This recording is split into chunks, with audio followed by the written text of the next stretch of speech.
Welcome everybody to the 15th FISP meeting. Everyone's here except Patrick Miller, right? You just want him? Did he know about it? I got 9 here right now, Yeah. so we have 11 people, right? Yeah, well, with Bob, Well, we have one open spot. yeah. Mr. Chairman, point of information, do we still have a vacancy? Yes, but Bob wants to come back. Okay, Yes, the answer is yeah, we do. so then we won't have a vacancy. Correct, that would be the last seat. Right. But I know, Oh, you got someone better than Bob? didn't we vote him in last time? The other Nobody better than Don't me. vote him in. Huh? What? No, Patrick. Yeah. Patrick Noby is Yeah, in, yeah. yes. Has he been notified? All right. Let's see, we got the minutes from May 24th, 2017. So moved. Anybody get a chance to read them? Second? Any discussion on them? All in favor? Aye. Abstain. Okay. Me too. Siobhan abstains too. All right, board reorganization. We got to vote for chairman, vice chairman, and the clerk. The clerk, we have somebody, maybe gonna do some work, Anita? Yeah, I mean, we absolutely need to assign a chair and a vice chair. The clerk, if you want to, but we're gonna be working with the COA to get a senior volunteer to fill that slot. I'm good. But if we assign a clerk, that clerk would be responsible just to make sure that the volunteer, gets the minutes processed in a timely manner and that they get posted, that type of thing. Just a way to double check that everything's moving smoothly. Great. Okay. Mr. Chairman, Yes. I move that we continue with the current chair for a period of 1 year from this date. Well, I asked, we never had a vice chair or a clerk, ever since this committee's Well, we been had going. Kevin. He was vice chair at one Well, time. we've never reorganized Anita, it. that's right. And John's been the chair, I think, maybe for 10 years. So I just asked that we, like every other committee everybody's on, we've changed it.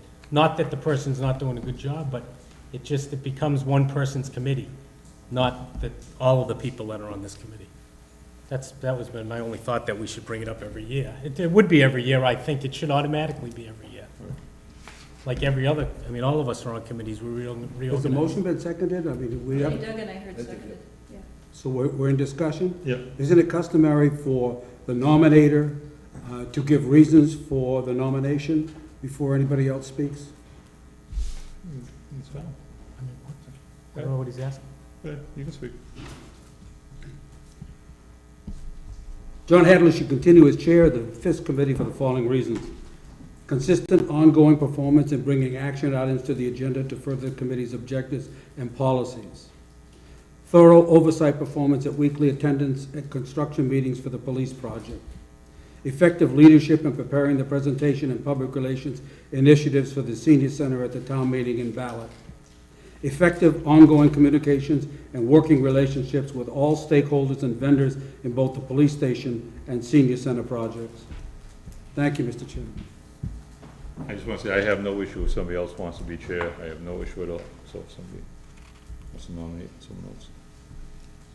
If I can ask, Phil, you specifically made it a one-year term. Is that the nature of the position? I think it should be reorganized every year. Typically, most committees reorganize every year after the. We just don't, appointment period. we just never do That's it. fine. Do we hear any other nominations? We vote? I don't know, somebody else should say. Yeah, you All in can- favor? All in favor? Aye. Thank you. All right, no, vice chair. Anybody want it? Chris, would you be vice chair? I'll do it, that's fine. Okay, Mr. Rucho. Second. Any discussion? All in favor? Aye. Thank you. Clerk, we're gonna do clerk. Clerk, we're gonna do clerk, Just to follow up on if we I have would somebody. appreciate it if you did. Okay. All right. Now, like a volunteer for a clerk. Nominate Phil? I have a letter on why he should be the clerk. That was perfect, Because Chris. he's the only one that knows how to write, so. I'll second that nomination. All in favor? Aye. Should we ask Phil if he's willing? No, we already voted. It appears that that question is superfluous. I think we're getting someone to do, we're thinking we're getting someone to do our minutes anyway. Yes, and I will, until that person comes on board, I'll continue to plug away at it. Okay, so has this been voted? Yes. Yes. Okay, so when we get that person, I'll as clerk assist that person, and we'll take you out of the equation except for when we get to the minutes drafted to the point where they're good for your review. Yeah, that'd be fine. I appreciate that. All right, so we're gonna start with the interview for the OPM. First up is STV. So you guys, come on up. You wanna slide? You wanna slide, what's the easiest way to do it? Chairs here, and do you have a PowerPoint presentation? No, we don't. Okay. That's all right. Just grab a couple of chairs, put it right in the end there, and be happy to talk.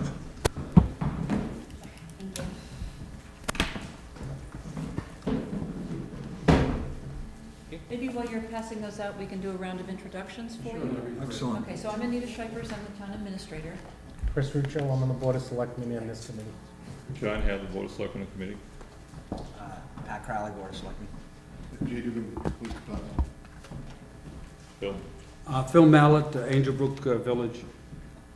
Siobhan Bonson, Selectman and member of this committee. Ray Reynolds, representative from the Finance Committee. Raj, Board of Selectmen. Caitlin and I were just on the committee. I'm Evan Warner from STV, Project Director. Bob O'Brien, Senior Project Manager with STV. Can we leave you with some extras? I don't know if you Sure. had some That would be great, folks thank that... you. That'd be great, thank you. So yeah, I guess we'd like to start by saying thank you. We really appreciate the opportunity to talk to you folks tonight about your project. Looks like a great project and that you've got some significant programs and commitment to your seniors, which is a little personal to my heart as well. I've done quite a bit of senior care centers and whatnot, and it's important that we take care of our elderly population. So the handout really is just kind of a guideline. Please feel free to jump in, ask any questions. A lot of the information is already in our statement of qualifications and whatnot that I'm sure you all have reviewed. Just a little bit about STV. We're an employee-owned company. We've been collaborating with owners like yourself on projects for over 100 years. Been operating in Massachusetts for over 35 years. Our OPM division is focused on municipal projects, public projects. Again, like yours, we also have some private clients. I'm personally working with some on some assisted living projects around New England currently. So a little bit about the project team. We think that we've got kind of a specialized group between Bob and myself. Bob also has senior care and housing experience.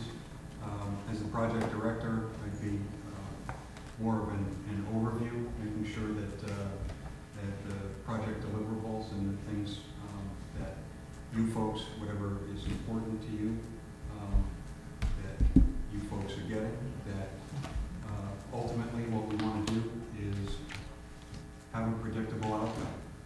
And the way that we do that generally is we take on these projects as if they're our own, right? We're surrogates for that. And when projects start, right, we start with more unknowns, right?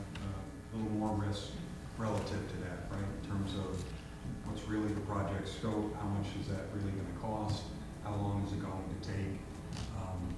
As we move through the process, right, what we're trying to do is to minimize risk, right? So we have greater risk at the beginning of the project. We have lesser risk as we go further on, gather more information, gather information from you folks, do site assessments and other things like that, And all of those things help us reduce the risk, get to a predictable outcome, and ultimately a successful project. Bob would be the project manager, dealing with the day-to-day activities. He would be your main contact, and making sure that the designer and ultimately the contractor are doing what we need them to do. One of the unique things about STV, and while we've been in business for over 100 years and are nationwide, our group is very specialized. So we're actually proud that we give kind of the small firm commitment and service. And I just want to be clear that we have the resources, however, back at the office to be able to do any number of things, and that's not necessarily something that you may be finding with some of the other candidates. We have in-house architects, engineers, site and civil folks, folks that are able to, that we're often able to just run things by at the water cooler. Hey, you got a minute? I've got this project. These, the electrical engineers proposing, XYZ system. We haven't, seen much of that. Seems like it's some new technologies there. What can you tell me about that? And so we have that kind of informal resource and back and forth that's used, but also able to do detailed design reviews if necessary on specific elements or the entire project. I myself am a registered architect in Massachusetts. I'm also LEED certified with a specialty in building design and construction. So sustainability is important to me and to STV in general. We have over 50 folks that have LEED certification and have that commitment to sustainability. One of the things that we'll be able to do is to make sure that whether it's the designer, their engineers, that we're making sure that we're vetting out and presenting all of the appropriate information that you folks are going to need to be able to make informed decisions on the senior center project. I understand that you've been working with an architect, at least initially. The concept phase, but we are going out for the designer selection for the Okay. new design. And I'm just curious how everyone thinks about the kind of concept layout and model that they've come up with. So just kind of curious, as it appeared the architect listened, it seems like the programming and the layouts that they have, or that's regardless, we would make sure that whatever a designer comes on board will obviously revisit and verify programming and scope. There's a number of things that if anybody's interested, some comments that I have on kind of what's been proposed or whatever in terms of, some opportunities that you folks may or may not want to think about. And that's the type of guidance that I think we'd be looking for during the designer selection phase. Yeah. So, my background, I was actually on the other side of the fence for a long time, working for architects on these projects and whatnot. So I'm kind of uniquely qualified to be able to understand and help also help the designers kind of draw out and get to kind of the better or best solutions and make sure that they're investigating the appropriate options and listening and doing what we need them to do. So one of the things that I wanted to talk about a little bit is assembling the project team, right? So once you select the appropriate OPM, it's then the designer and making sure that we try to get the best designer or fit for the project, and starting off with getting a work plan, right? So this idea of the work plan are, what are the things that we need to do? What are the meetings that we need to have, right? Whether it's kind of pre-programming, initial, just kind of, meet and greet, but then, very, very specific in terms of identifying, what your needs are, what kinds of issues that you folks are dealing with, that you're hoping that this project solves and resolves. What kind of, how is this received in town? You understand that you folks did just appropriate, 1.1 to move kind of to the next phase of the project. And also understand this is a multi-phase project, right? That we're gonna get a designer on board. We're gonna understand and define better kind of the scope, the cost, what the schedule would be, and put some true estimates to that, so that we have some real numbers to then be able to decide to move on to the next phase or not. So currently, what's planned, just to make sure that you folks understand that we have done our homework a bit and know at least what's currently out on the table, that you're looking at, roughly a 10,000 square foot building, 8,500 net square feet. It does seem like you have quite a robust group of services that you're providing for your elders, and looking for this facility to support that. So, and I guess I just want to mention you're potentially coming a very long way from what you currently have in terms of So one of the things is on potentially this mixer site, we've got some opportunities for kind of expanded outdoor space and kind of creating more indoor types of things. We've got a great Tai Chi program and some of that, right? Maybe some of that can go on outdoors for 6 months of the year. Some of the other things, right? Some pretty intensive Meals on Wheels and other preparations. Your day lunch program, certainly it seems like that's incorporated in your current design, as well as a number of other activity rooms. So the other part of the team assembly is ultimately getting, once we've kind of developed the design documents and the bidding documents, is trying to get the right contractor on board. And Bob, maybe you can speak a little bit about that process. Sure. Thanks, Evan. As Evan mentioned, I do have quite a background in public construction over the past 20 years, and done some senior housing work when I was at the Cambridge Housing Authority, along with facilities to support that in terms of activity spaces, dining halls, kitchens, etc.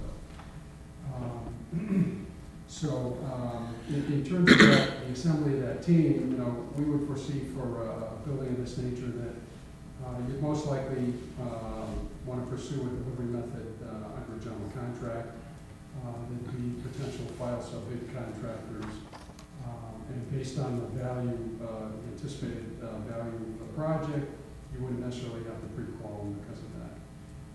But what we generally do is try to test the market, make sure that there's good bidder interest in the project, do some outreach, sort of under the radar, both with the subcontracting community and with general contractors, and to try to have them gain interest in the project. Certainly look at some of the local contractor base as well. Potentially, look at the market and where that's at. So folks that you have had, may have done projects for you in town that, have done a good job and whatnot, we absolutely want to know about those folks.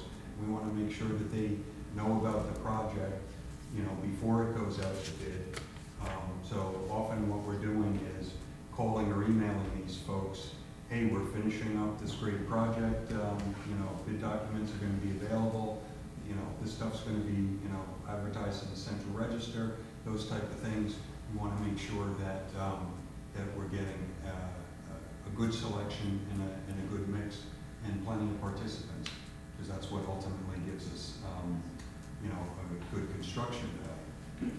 And, you know, one of the other things too, I think Evan just briefly touched on, was the different, throughout the process and the design process, and the different steps in the process. So, in our proposal, we put together the schedule, all right, and it's got, you know, three or so design phases beyond assembling the project team, including the architect. So, you know, if you look at that, based on reconfirming the program, finishing up the concept, design, development, and construction documents, you know, it's, the schedule that we put together, we feel, is probably a worst-case scenario, and that we could certainly see for a project of this nature, improve upon that. I know your goal is to be able to open the building in 2019. You know, obviously, sooner in that year than later, I'm sure would be your preference, and to be able to expand your programs, and have that space to do that. And the sooner we go out to bid, the less escalation we have, and the, you know, theoretically, less expensive, the better bids on the project. Right, so, you know, the other thing too is that, you know, we don't know what level of detail you've got into your estimating, if it's full-blown detailed estimate, or if it's just, you know, a square footage estimate or whatnot. But as we go through the phases, we want to dig down into the details, do a more detailed estimate, you know, look at some opportunities in terms of value engineering and value management, look at systems and components, and how you're looking to design and construct the building. I myself come from a construction background, on the contractor side, and I've all but the past 20 years into the municipal and public sector on project management. I've been on the owner side, I've been on the contractor side, and, you know, at all different levels. So I understand the process. So one thing that I'm sure you were just about to say this, but let me jump in. So one of the things that we actually, specifically Bob and myself, the experience that we bring to the table, I think is really important relative to reviewing the documents as we move through that design development process and ultimately to the bidding process. And what we're doing is, and what we're able to do, is to thoroughly look at these documents. Are they clear? Are they concise? We want to make sure that we have the best documents out on the street, because when you have documents that are clear and concise, not confusing to folks, and you know, the project here, you've got a nice project here, and it should be fairly straightforward. That's our best defense against high bids, and it's also our best defense about change orders down the road. Now, you'll always have change orders on projects. There will be unforeseen conditions or some other things that occur. But if you do that front-end work that Bob and I can do, that's really, again, minimizing your risk down the road and minimizing your the likelihood of change orders. And, you know, just to kind of talk that off, you know, we're owner advocates, and we want to bring the best value we can to the communities we work with, you know, and we're almost an extension of yourselves, and the fact is that, you know, we're right in there with the owners. We work directly hand in hand to get you that best value. You know, the other thing we want to talk a little bit about is budget oversight, all right? So throughout the process, we'll monitor, we'll set the original budget based on the concept and the estimates, and then we'll delve down and dig deep, and then just continue to monitor that process based on the different independent estimates. And we'll challenge those, we'll ask the questions, we'll ask the right questions, to make sure we get to those solutions. So part of that piece is that we want to make sure that we're making the right choices on the systems and the materials and other things, right? Whether it's the durability and the lifespan, right? Doing life cycle cost and analysis. You know, if we're going with something that's a whole lot more, let's say, highly efficient or something like that, you know, what's the added cost up front? How soon is the payback, right? What can we do there? I mean, it's great to be green, sustainable, and all the rest of it, but the bottom line is, it comes down to, if you give yourself a good envelope and efficient systems, right, then you're maximizing what you're heating and cooling, and you're minimizing the expense to operate that, and then ultimately in the material selection to maintain that down the road. You know, do we want to be thinking of party plank or some other kind of durable factory coated type finish, or are we looking at, you know, cedar clapboards that, you know, need to get painted every 5 years? You know, is there a, you know, there's some vinyl siding solutions, and you're talking to someone that hates vinyl siding, but there are some really good products out there that if they're designed and treated properly, that you really have to get up close to be able to notice the difference with that and become not only clapboards but cedar shake and other things. So we'll be making, it's our job to look out for your interests and to make sure that all of the options are presented in a clear and concise manner. So again, that you folks have all the information to be able to make the right decisions for West Boylston. You know, a couple of the other things I just want to touch on too is the fact is that, you know, once we put together a work plan with the architect, we'll do a dig down into a more detailed schedule to be able to keep the committee informed, keep the group informed, and to be able to manage that throughout the course of the project. We'll monitor that, as I said, through the course of the project, and we'll challenge it, you know, and we'll look at ways to improve it, and particularly like on the design side, and, you know, the construction duration. Is it 12 months, 10 months, and, you know, when do we hit the ground running? You know, I mean, that's a key too, you know, if we're gonna start in the middle of winter, pretty tough. You know, so if we can hit the ground running, you know, in the spring and get right out of the ground early spring, we're gonna have a better chance to get the building up and, you know, mostly enclosed before the winter gets and finishes during the winter. So we're gonna look at the timing of that. We're gonna look at the timing of when we bid it, you know, and, you know, to be able to get the best bang for your buck. And then, you know, one other thing I think important too, and I know that there's mention that the utility infrastructure is there in the street. Well, is it all there? Do you have gas, water, sewer? You know, a building of this size appears that you're gonna need a fire sprinkler. You know, it's over 7,500 square feet, I believe, net square feet, so you're gonna have to sprinkle it. You know, you're gonna have to split the water service coming into the building. You know, do you have the capacity to do that? Do you have the pressure out in the street?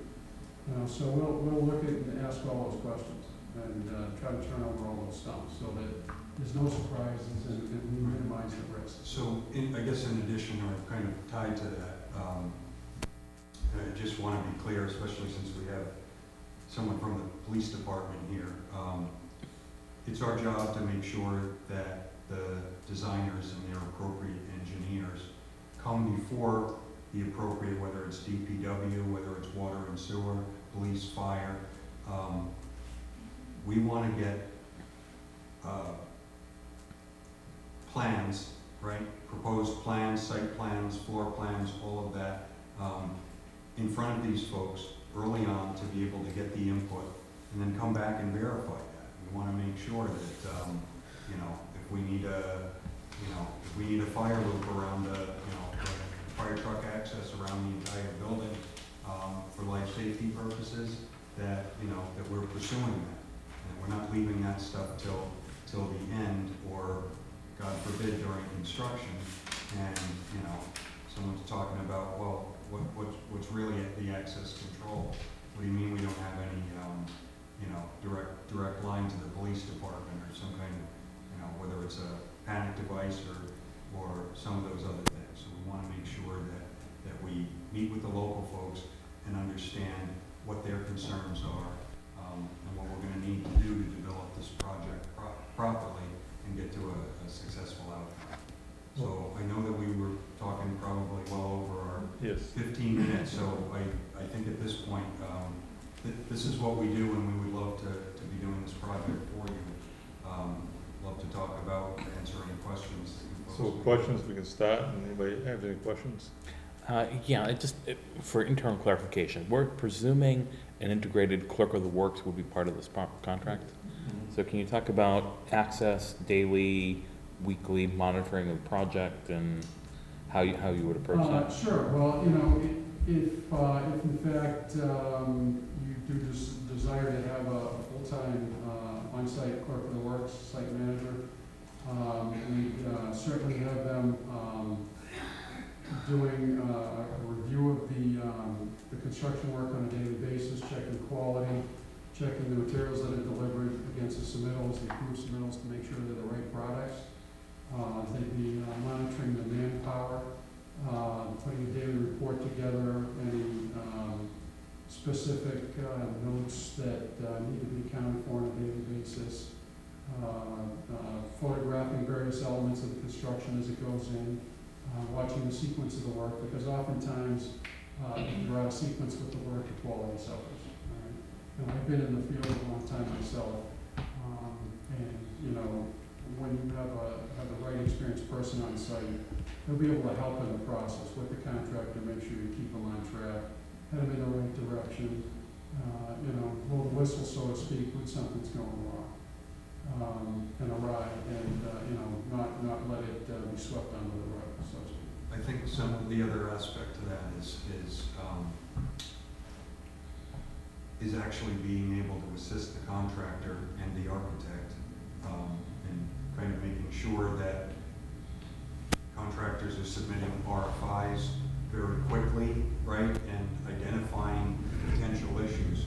So one of the things that we do is make sure that we're having pre-installation meetings, right? So we have the folks that are actually going to be doing certain portions of the work, and other subcontractors that are tying into their work, sit down with ourselves, the designer, in some cases the engineers as well, so that everybody has a clear understanding of what that is, what the expectations are, but making sure that if there are questions, that they get asked quickly and they also get answered quickly.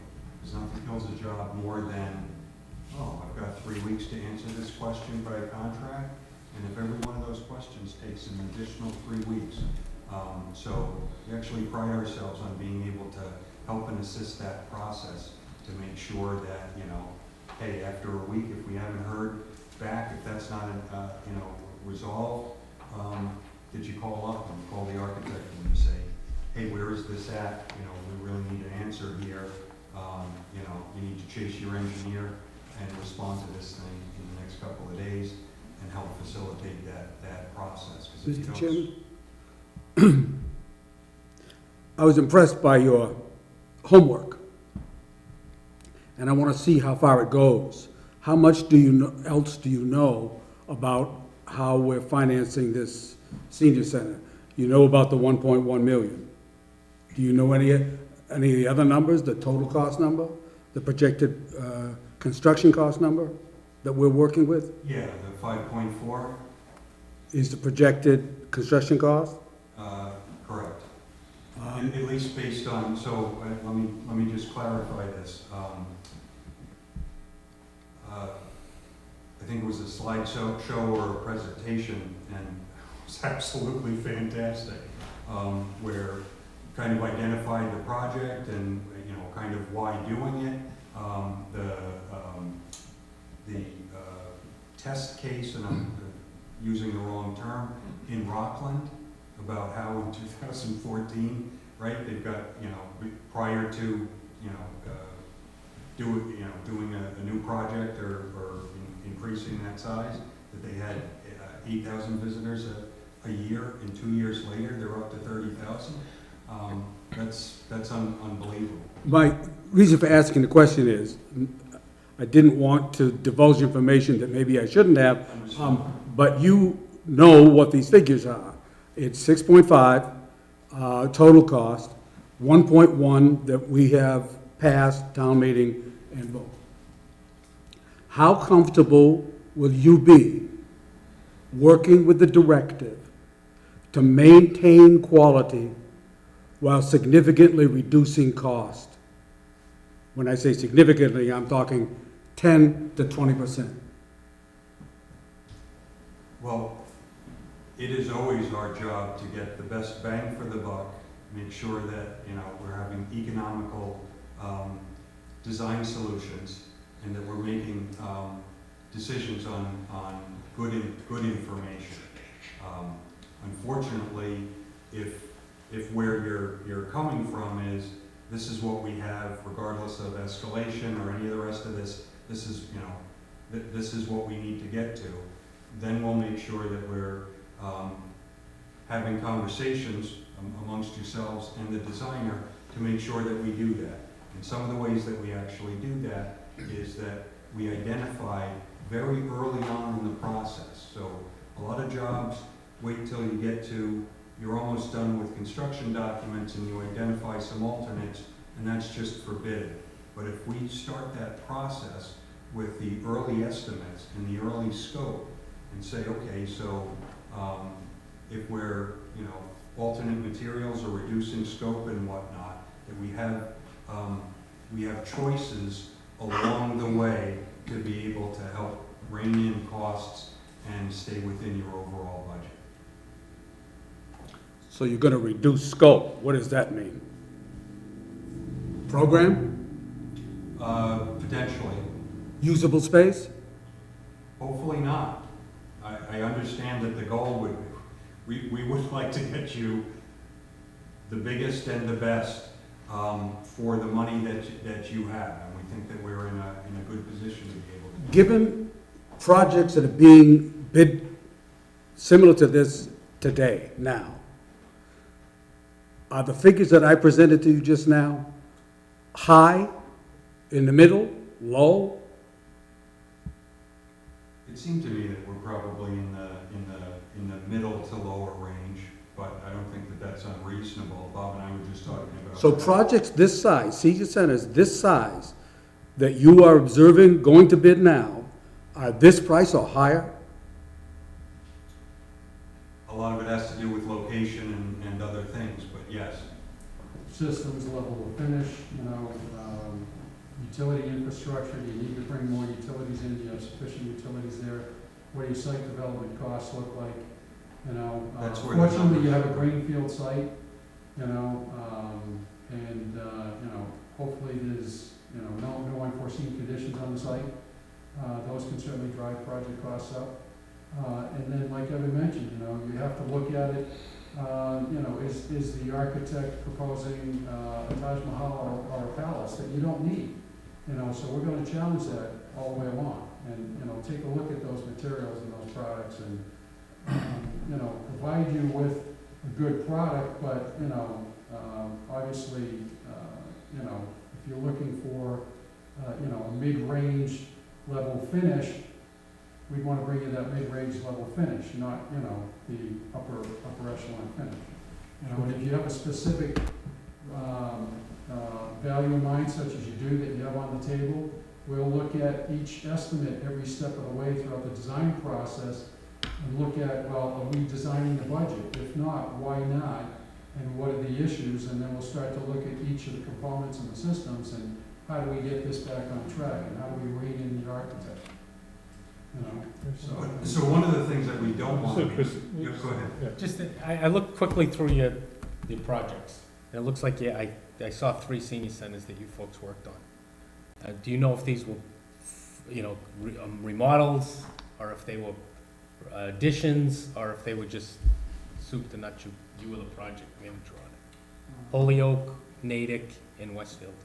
Do you guys know? So, new construction, They were all new construction. Do you know the square footage on either of those? Because I don't. I know it. Westfield was 25,000. Holyoke Wait, is Westfield 20,000. was 25,000 square feet Mm-hmm. for 5.5 million? 7.5. I'm looking at this sheet here, so maybe, What was the date of that completion on that? yeah, 5.5 million. 2015, September. This We're talking Westfield now. one says 2014, and it says 5.5, whatever. I don't know where Maybe you're. you got a attention to detail problem. Well, I don't, do you guys know? Maybe instead of Phil. I personally have not been involved in this. Okay, either of the senior center projects? Yeah, that's correct. So if you use a clerk of works and you use an OPM, how many days a week would you be on site?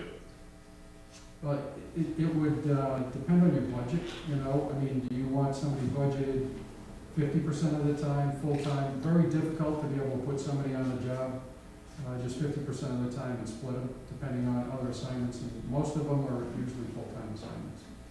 You know, so it would depend on the need and the availability. We do have projects where, once a week on site to make sure things are running smoothly, deal with any issues and whatnot, and be able to not only review the quality of the work, but the progress of the work. Is that the norm, or is that something, is that usually less than that or more than that? Usually, if folks go with a on-site representative, it's all 5 days, 40 hours. No, I'm not talking about on-site, I'm talking about an OPM. If you're not a clerk of the works, an OPM, how often would you visit the site? Say during construction, once a week. Maybe once a week. Yeah, so typically we would have weekly meetings with the contractor and the architect, to be able to make sure that submittals are getting processed, that RFIs are getting answered, that the work is progressing, quality of the work, all of the above. So just back to the buildings. So on one section, it says the prices and the completion date, and then here it says something different. Which one is correct? I mean, in your package here? For instance, Westfield, Phil just said it's 25,000 square feet, 7.5. And then in the back, it says it's 5.5, finished in 2014. Which one is correct? Each one of them is different, so I was just trying to figure out which ones. If you know. I can't answer that. Okay. Any other questions for him? You said you saw the conceptual design. Yeah. What changes would you make if you could take a first crack at it? Anything? that Yeah, jumped so, out at you? I think we probably want to take a look at the siting and see, so I don't know,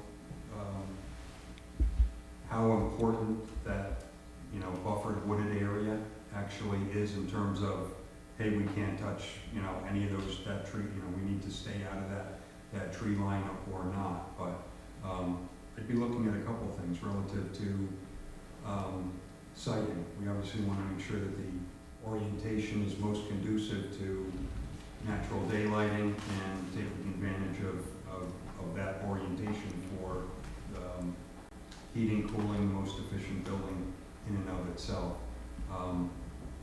The fact that your seniors are kind of currently in, a less than desirable setup, you've got all kinds of opportunities. So, you've got a great rear patio there.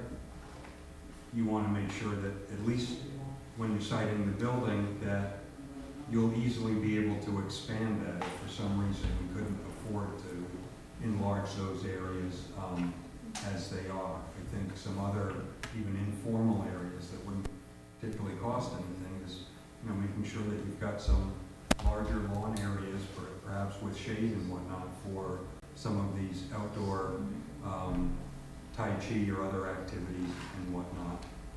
I understand that, there's a bunch of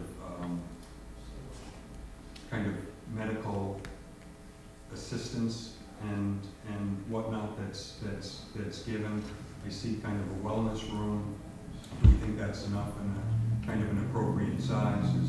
Is a lot of this stuff done off-site and whatnot? So I kind of be making sure, often with the seniors,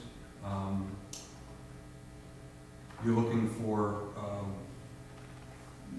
not only help in terms of activities, but potentially some occupational therapy, right? That you might want to keep your father or your grandmother or something, kind of as self-sufficient as possible at home. So often there's a kind of a standard kitchen setup like you might have at home that staff can help work with specific elders and whatnot to, you know, to how to be safe and be comfortable and some of the rest of that stuff. Sometimes the older folks just need a little bit of help with that in terms of kind of remembering the right stuff to do and what not to turn on and to make sure to turn things off. I don't wanna cut you off, but we have 3 other appointments, so, Understood. so thank you so much for coming. Anybody else have any questions? Just one quick one. So you guys have never worked on a senior center, the 2 of you? I have. Oh, you have, okay, you have not, okay. One of these 3 you were involved in? No, not one Oh, of these different. three, but not, yeah, not with STV. Okay, thank you. Thank you. Thank you. Great. All right. Thanks very much. Very much appreciate your time. Thank you for having us.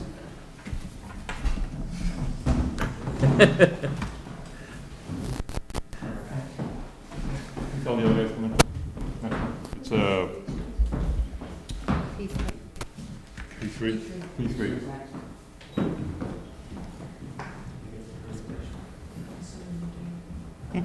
They slammed it out. They slammed it out.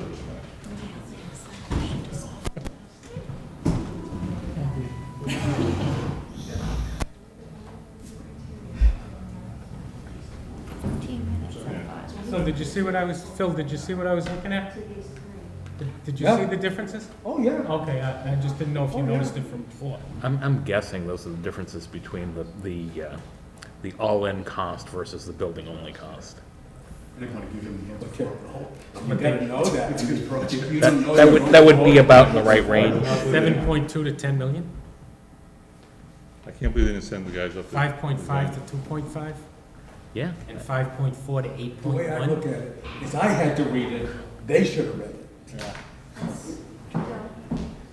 What was the criteria for narrowing down to these 3?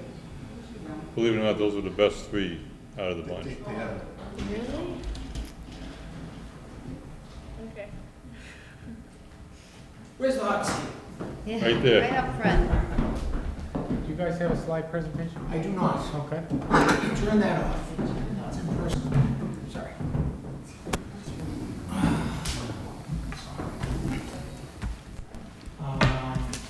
Thank you for having us. My name is Dan Polo, I'm the president of P3.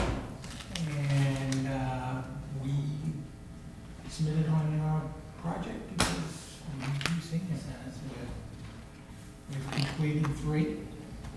And we're in the process of building our 4th in Greenfield right now. And they're a different animal. They're, you know, it's fun to build a building that, when you open it up, the seniors get to walk in and see something that they should have had about 30 years ago. And each time we go to, that's just about what we deal with. We've dealt with, the designer that you had on your study, on our first senior center. And I see that you've put the design back out to bid, which I think is a great move. It's always good to shake it up. And I wanted to talk to you a little bit about costs and so on and so forth, and basically just walk through a typical P3 process. I started P3 in 2008 with my 2 partners, Stephen Beek, who's a designer, and Brad McKenzie, who's an engineer, because I was a selectman in my town, because I was dumb enough to get enough votes, twice. And we built a high school. And when we built the high school, we happened to be the first school that the new MSBA had put out. There was a moratorium, we were the first school. And the OPM law had come into place, and we got this big giant firm from Boston. Didn't know what a town meeting was, didn't know what a finance committee was, didn't understand what debt exclusion was, didn't understand what the treasurer's role was, the accountant's role. And that, the OPM, I ended up doing 30 hours a week for 2.5 years. I said, this is a better way to build this mousetrap. So I started P3 with two other professionals. And we've been all over the state since, doing projects just like yours. Looked at your project, looked at your costs. Seems like you've got plenty of money. I took a brief look at your site. I can't say that I'm intimate with it. I think your schedule's a little bit ambitious, going to town meeting in December, and debt exclusion, the Merry Christmas debt exclusion is probably not one of the better things that I've heard. I don't think you'll make that date, and I'm trying to be realistic with you.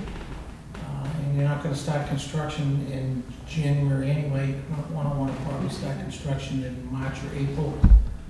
And probably ought to schedule your vote somewhere in February.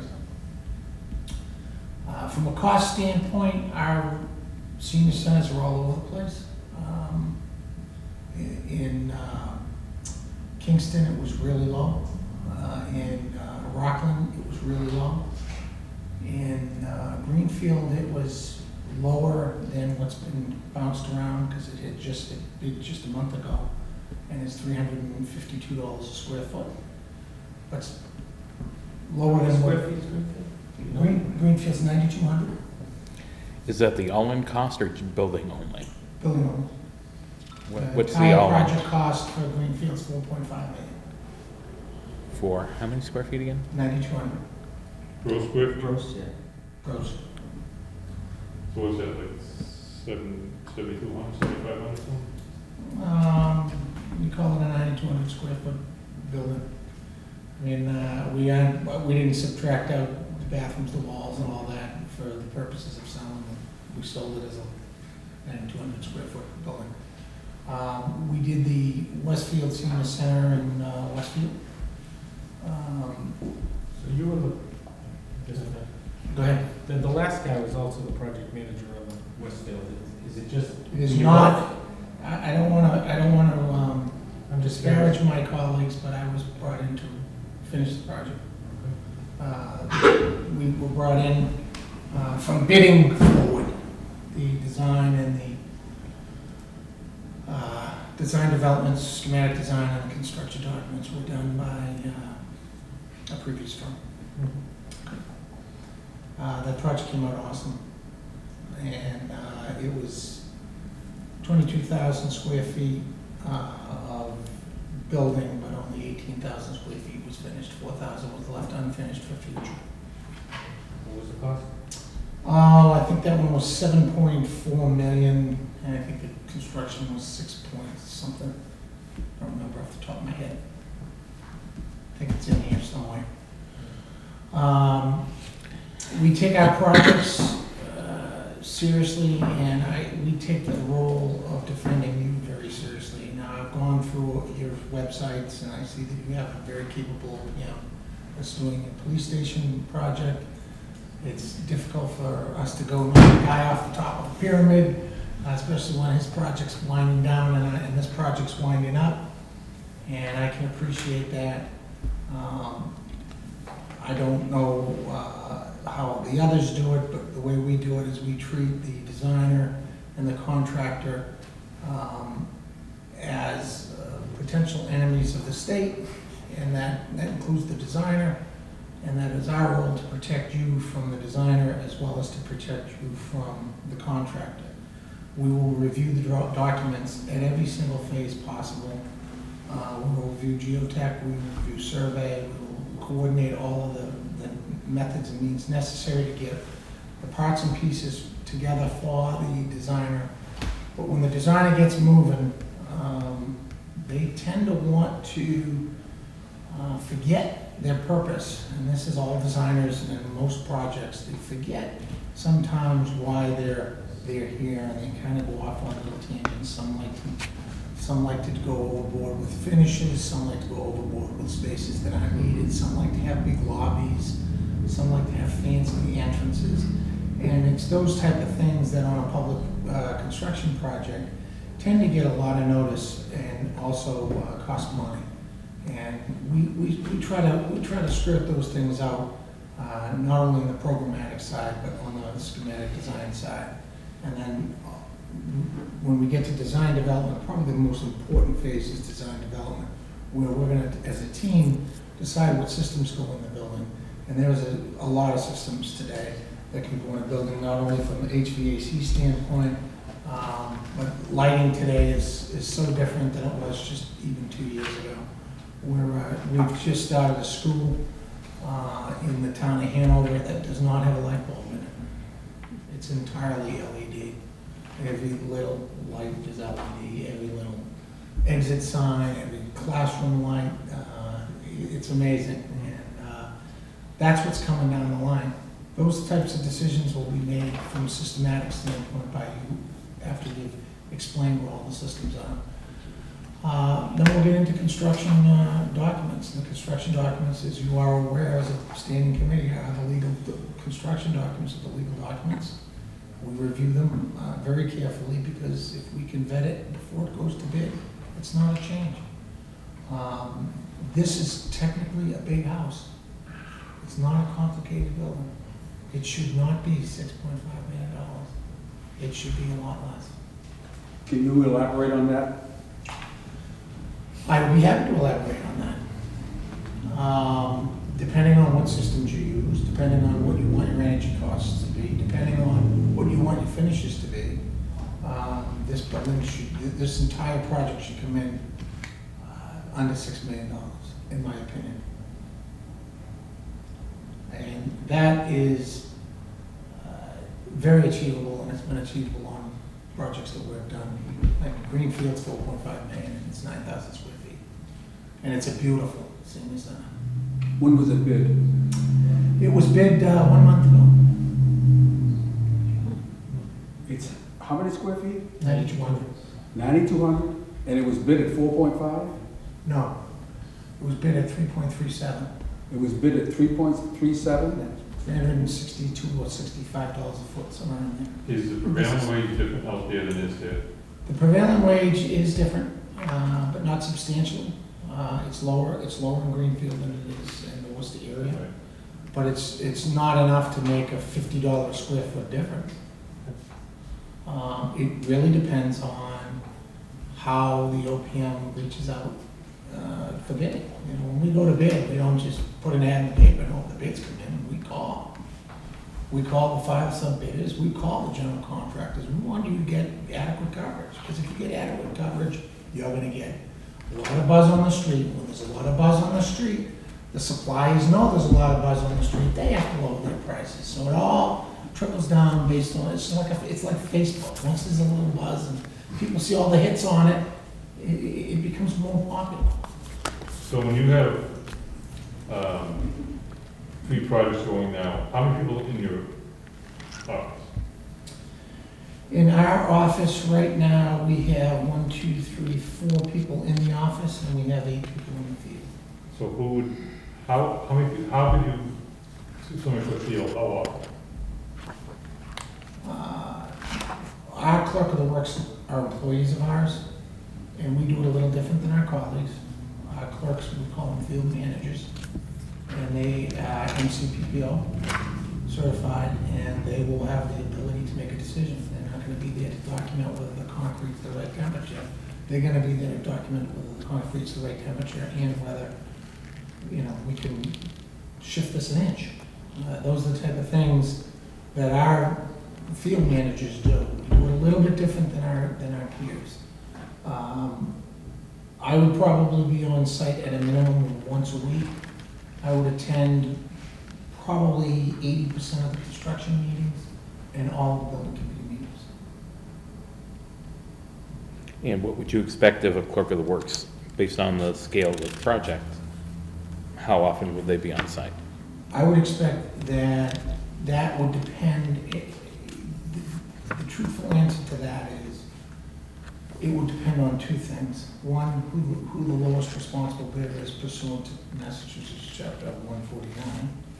If we have a contractor that's historically problematic, I would recommend to the committee that be a full-time position. And if it's not historically problematic, then we could talk about a reduction. But I would budget for the time being, a full-time clerk.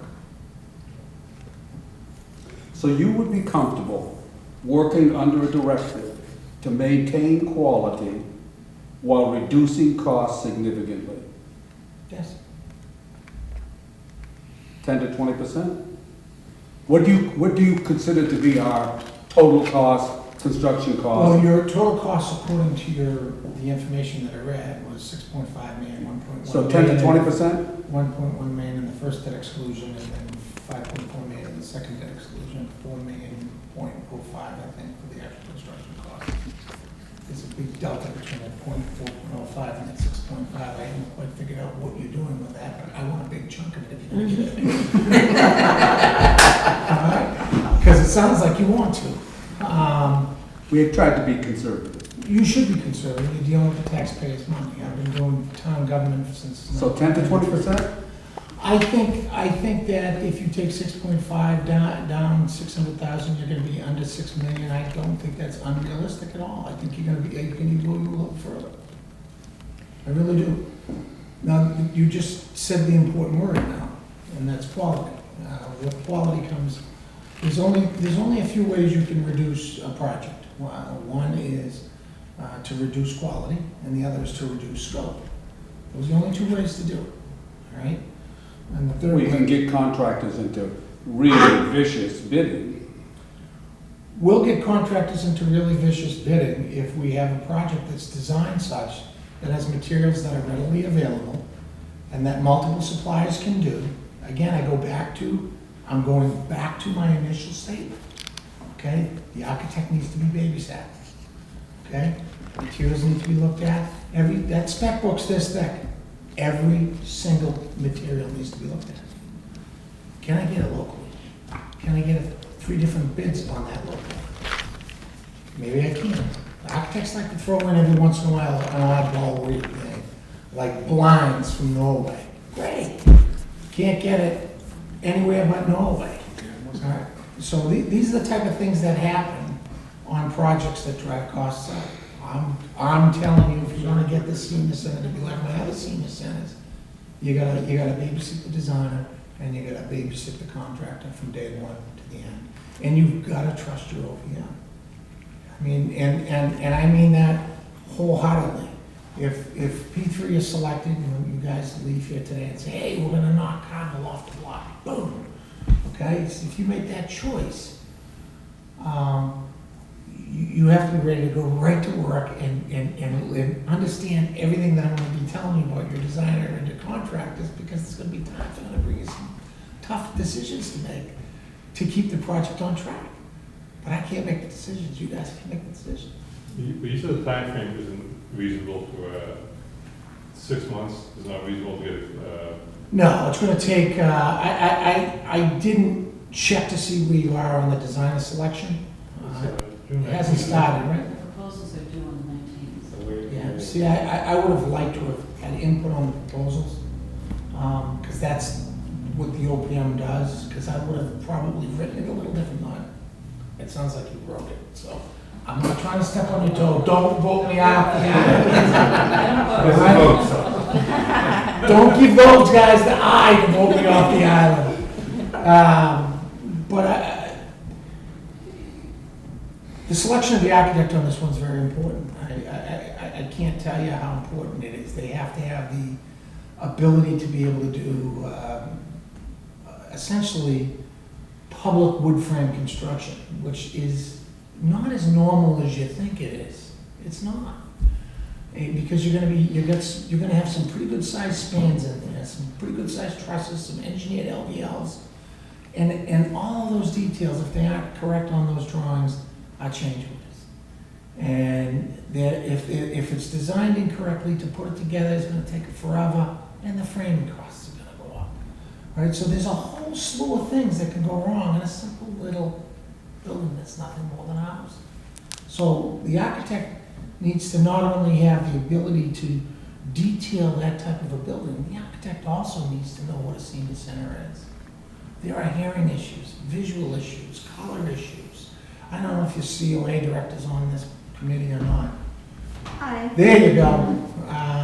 you know, the size of the chairs, the desks, arms, handrails, those are all really important. Treating them with respect without insulting them through design. You want them to walk in and make this homey feeling, but at the same time safe. You have to have contrasting colors in a lot of places because they can't visually see it. The desks shouldn't be any bigger than a small circle if you want them to hear across the desks. There's a lot of things that have to be looked at while you're designing it. The layout of your senior centers, very similar to every layout of any senior center. Big program room, small activities room, director's area, bathrooms, storage, probably all the utilities are in the trusses. I'm guessing, because I didn't see utility room. Well, that's how they all are. We thought we invented that. No, I thought that was our design. no. Catlin does that on all of his. So, you know, there's a lot of parts and pieces to it. You've got a great opportunity to serve the members of your town, and you have to, unfortunately, go back to town meeting for another debt exclusion. You know, town meeting for a 2/3 vote and then a debt exclusion afterwards. I mean, those aren't easy. It'll be easier to ask for less and more. Yeah. Yeah. Well, the guy behind me is gonna tell you could do it for $3 million. Do you know how many square feet Rockland and Kingston were? Kingston was 6,250. Rockland was, I want to say 79. I don't remember off the top of my head. It was either 79 or 89 or something like that. Rockland was a unique project because it started on a different site, and we ended up saving the project. The OPM correctly told the committee to go left at a very important junction, and the committee went right. The project came in high.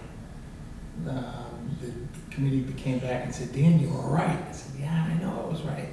I also put the language in the contract for the architect that if it came in over budget, they have to redesign it at their cost.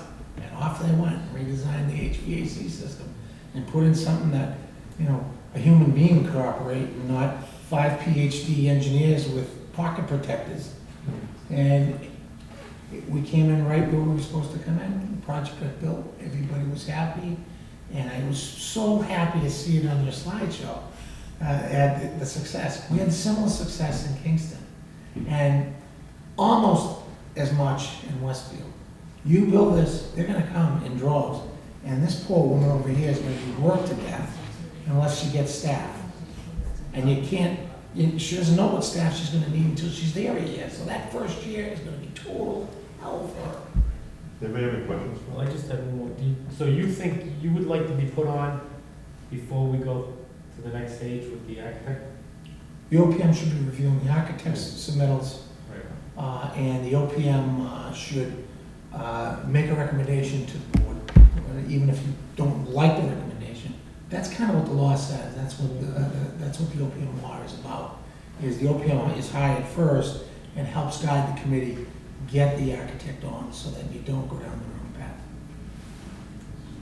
I did do a handout, but I'm not going to give you. Any other questions?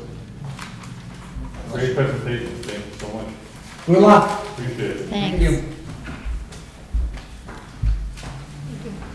Oh, when do you think you'll make a decision? Couple of days? Tonight? Tonight, maybe. Good luck. Thank you. And good luck. Yeah, that was very. I'm just curious, when you guys narrowed it down to 3, did you make any comments to? No, we didn't get, You didn't make any comments to no other recommendations. places, no references? or- No references. We were hoping, Bob could do that. I thought he was good. Yeah, so he's still advocating for full-time OPM, so, clerk of works, yeah. They are. Well, the first guy is a huge corporate type, and I think it'd be major communication issues, because they want to deal with the tough end stuff. Did they look great in the thing? You never know what they mean? That's what I mean. Tony, are you good So at for the the first, we didn't know. projection? No, we don't have to do projections. Okay. You got handouts. I think this thing. Everybody looks comfy without yeah. having. In my eyes. Yeah, he presented reasonably well. Small hundreds, Yeah. small bills only. I think it's, certified payrolls, et cetera. Were these dropped off?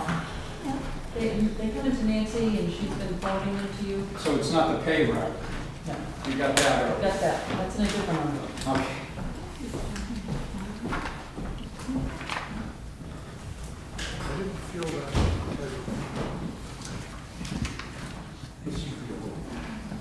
You're confusing me.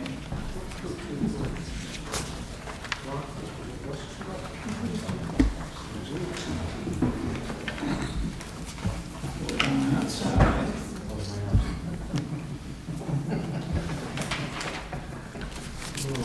Doesn't matter.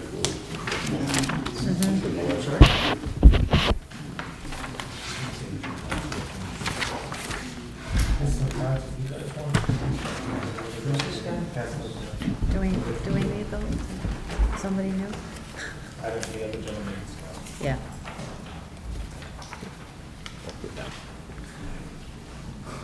Only got Time's up. Thanks for coming. You still can't get rid of me. 8:10. All right, so thank you for having us interviewing for the Senior Center project. Quick handout to go over a couple of key points.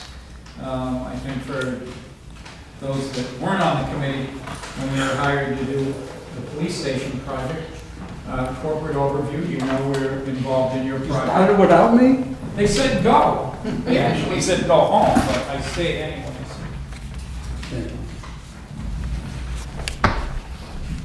Over the past 5 years, we've delivered $210 million in construction projects.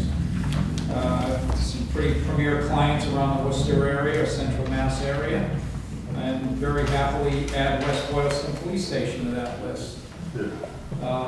So I'm going to run through a couple of these slides. I don't know how many of you remember Brent from our earlier interview.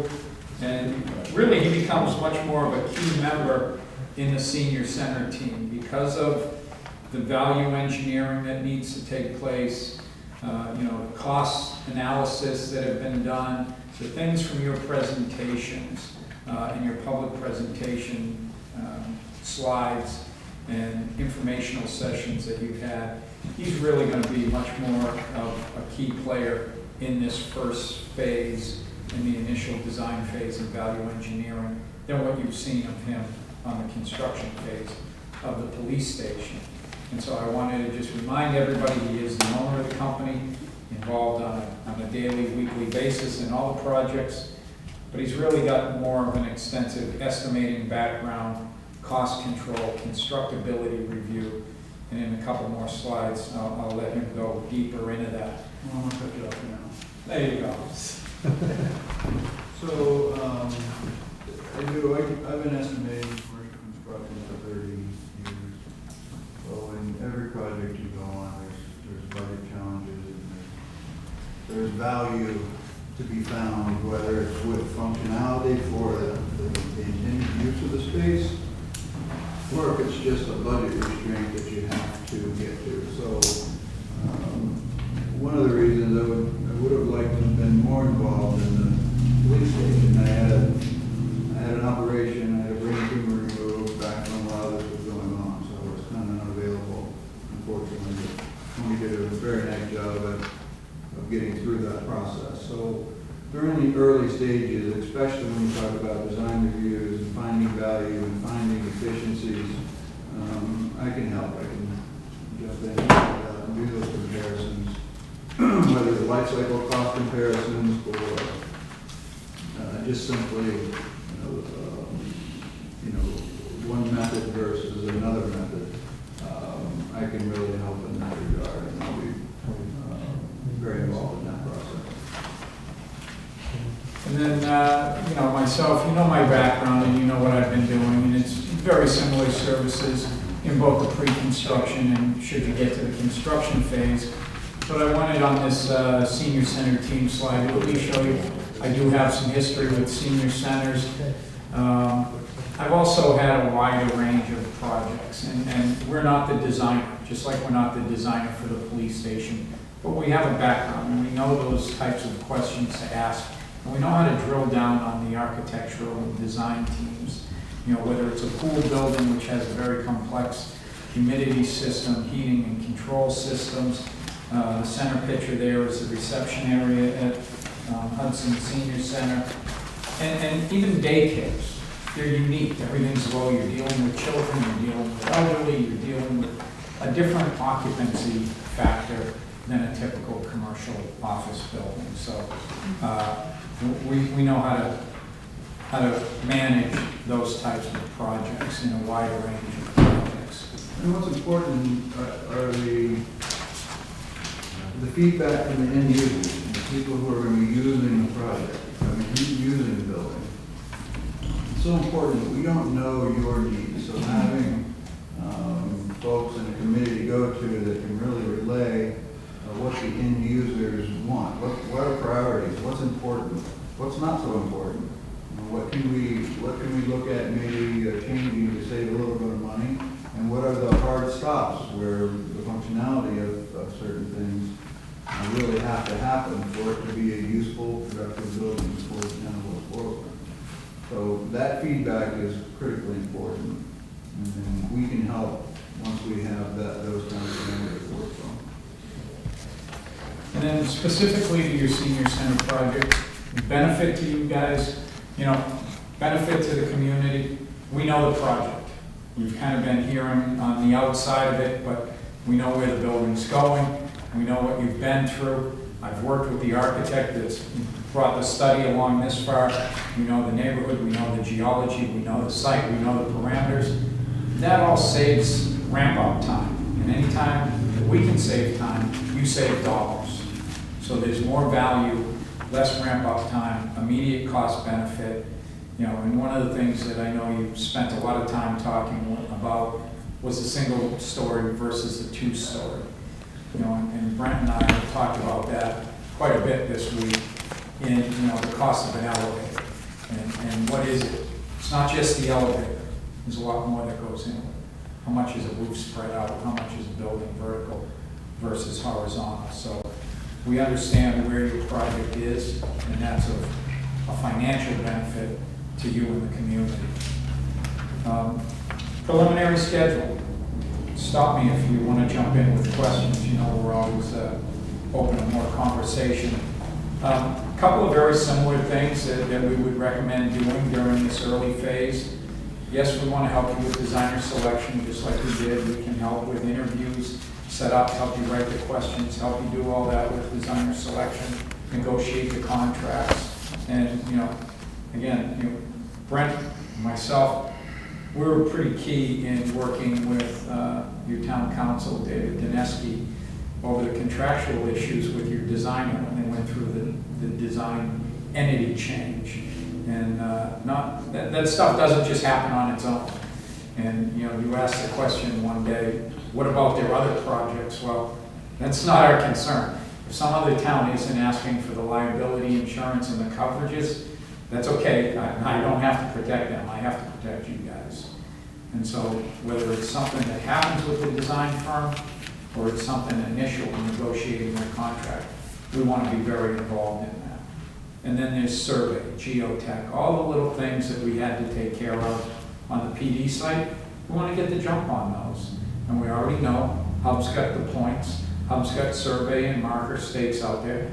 So there's a lot we can be doing in this next phase that will just go more efficiently, better value, better cost. If he's already got the points, I can call him and say, hey, this isn't a full 4 days out there. You've already got half the property. Give me a better price to go out there and get the next survey done. And that just keeps developing and building on the savings that you've already had.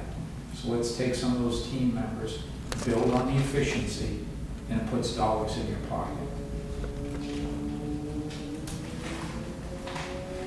Now we really get into managing the design of the budget. a couple of things on the design process that we always talk about. We talk about them every month on the police station. I think we're still talking about some value engineering ideas later with some of the finished materials, but the first bullet item really says it all on the page. There's a level of quality that is perceived as a good value. And whether it's the designer coming up with flooring or finishes or the shape of the building, somebody's gonna walk in, you're gonna have spent some amount of millions of dollars or $1 million, and they're gonna say, you spent all that money on what? And there's that perceived value. Or they walk in and say, wow, you got all this for that dollar? That was a good value. You got a steal, right? And that's what we want to have. So it's really balancing that in the design and budget process, making sure that the scope isn't always creeping up, and everybody wants to add. One thing that we can attest to is that not every square foot is reduced at the same dollar rate. So we were talking, if this room is 30 feet wide and we shorten it to 28 feet wide, that window still comes over, the outlets still come over. It's not a straight $350 a square foot. It's still the same heating system, the same lighting. So not every square foot reduces at that value in this stage. And you always want to build as much square foot, because you can't go back for more square feet. You can go back for finishes, you can go back for some alternate upgrades, but usually it's not in square footage. As the optimist, some of those square feet are even more expensive.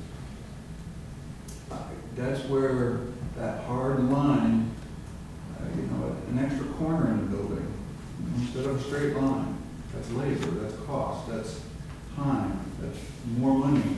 So there are some of the square footage, it's even more than the average square feet, and those are the ones that we want to attack and try to minimize as much as possible. So Tony's right, it's not always a one-to-one, but sometimes there are areas that stick out that the square footage is costing you more than the average of the square footage of the rest of the building. Those are the areas that we want to identify. On the next page, we have our value engineering. And we didn't have to do too much of this on the police station. Kind of was short budget when we were hired, and we went and got a respectable amount of money, and we've been on budget since that time.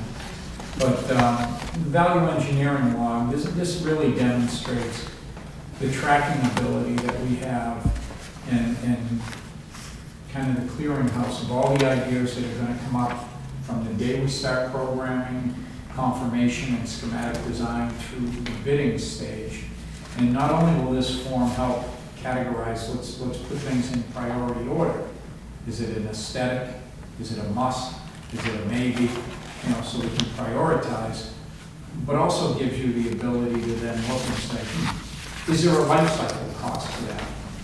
The exterior plastic trim, the siding, things that need to be painted, mechanical, electrical systems, what's the payback on one versus the other over the life of the building? So there might be some of those decisions that you make that we're going to spend more on the initial costs for a different heating control system or an automatic temperature control system that's going to pay you back in the life of the building, or hopefully half the life of the system. Try to get those 5 to 10 year paybacks, 12. Beyond that, you start getting into some repair and replacement costs. But this is a form that we would recommend, and a management tool we would recommend. And even bringing this type of a document, one thing that we've heard is, how do we get the seniors involved? How do we get the community involved? And even having those sessions and putting their ideas in here and showing them that you're tracking them, that you're evaluating everyone's ideas, concerns, wants, needs for the buildings, and kind of keeping it as a record moving forward of how many dollars either came in or came out of the project, but things that were evaluated at the time. And also, what value does it bring to the town of Boylston?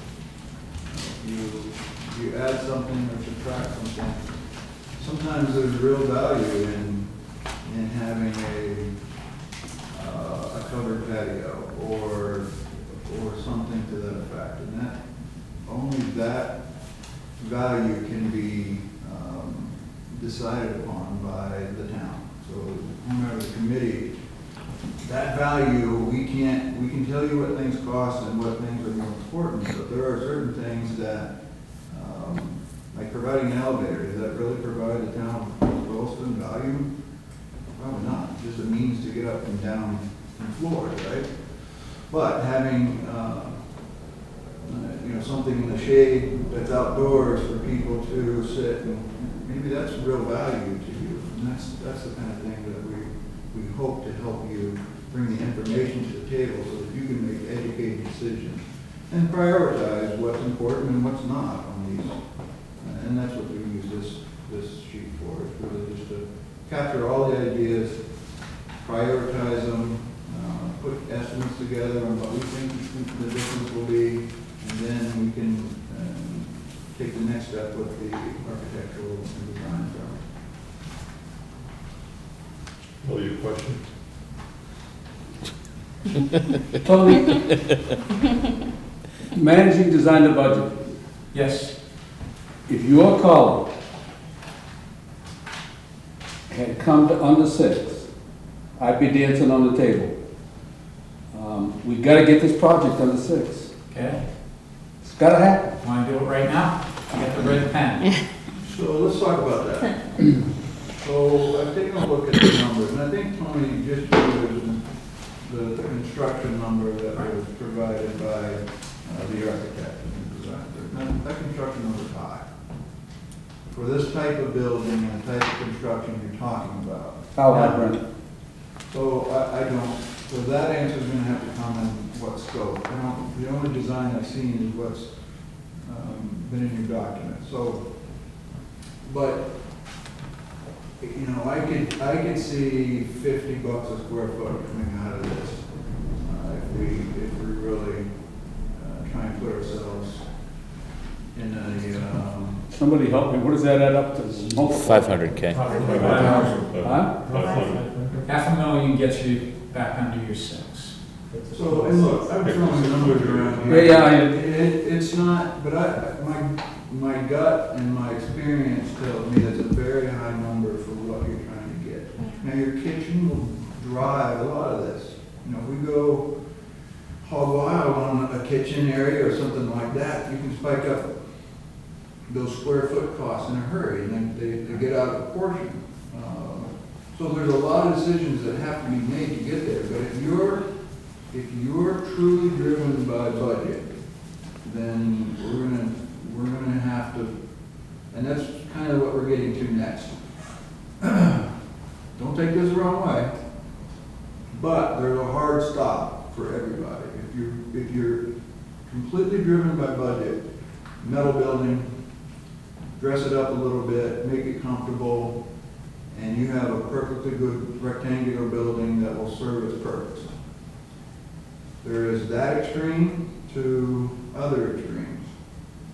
All kind of jogs, hit roofs, make it look good, make it look fancy. We've got to find that middle ground that works for your budget, that aesthetically meets the quality demands of West Boylston. So that's the trick. My gut tells me you can get a very nice building for less than that construction estimate, significantly less than that construction estimate.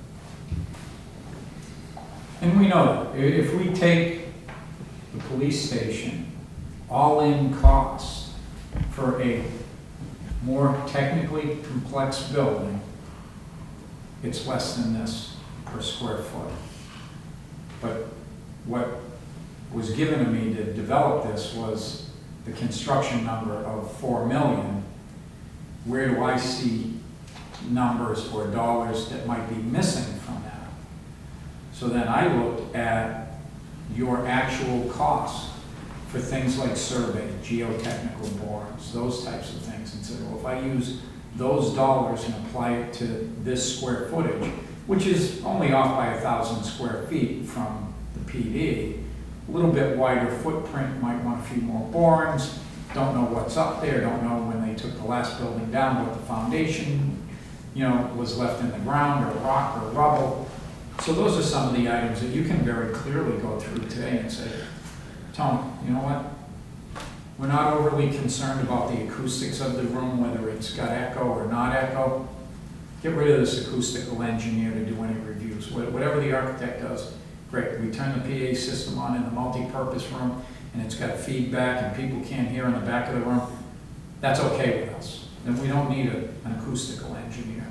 But I've been through that, and I would say, for $3,000, let's fix that now so that when we build it, we know it's going to work.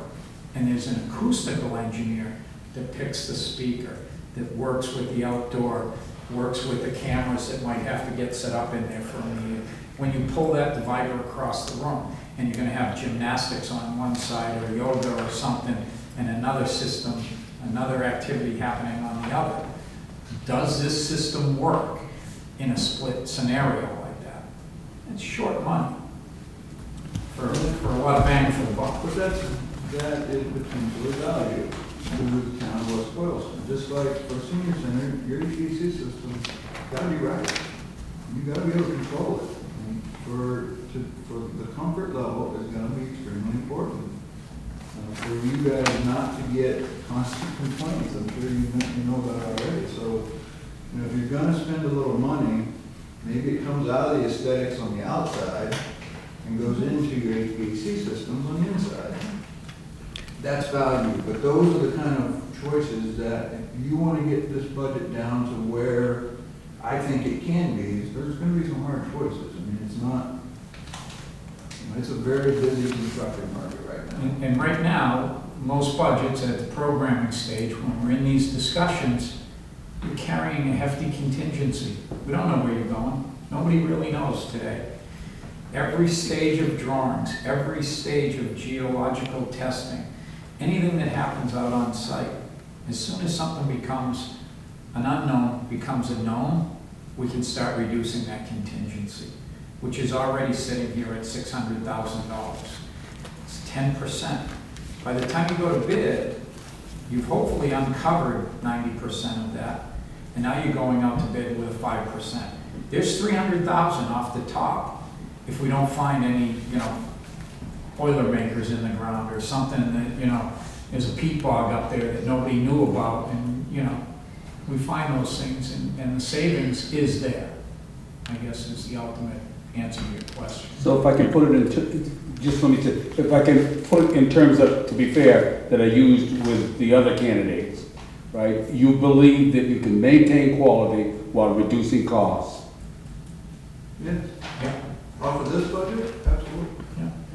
So Yeah. we try to do that Tony? every single day, but when you're starting from scratch like this, again, there are gonna be some hard, quality is, you guys can only tell us. Now, of course, there are materials that are higher quality than others, but as far as quality to the town of West Boylston, that has to come from you guys. If the exterior aesthetic views are extremely important, then there's a hard line. We can't go messing with and just make it a rectangle. And if that quality, I'm basing my confirmation of the quality based on the police station. We're not going to all of a sudden say, well, this building needs the hardy plank cementatious siding, but the vinyl was okay at the PD. This building needs, synthetic slate roof, but the architectural shingles were okay at the PD, right? So if we take that as our quality level, yes, there's money to be had. So the next part of that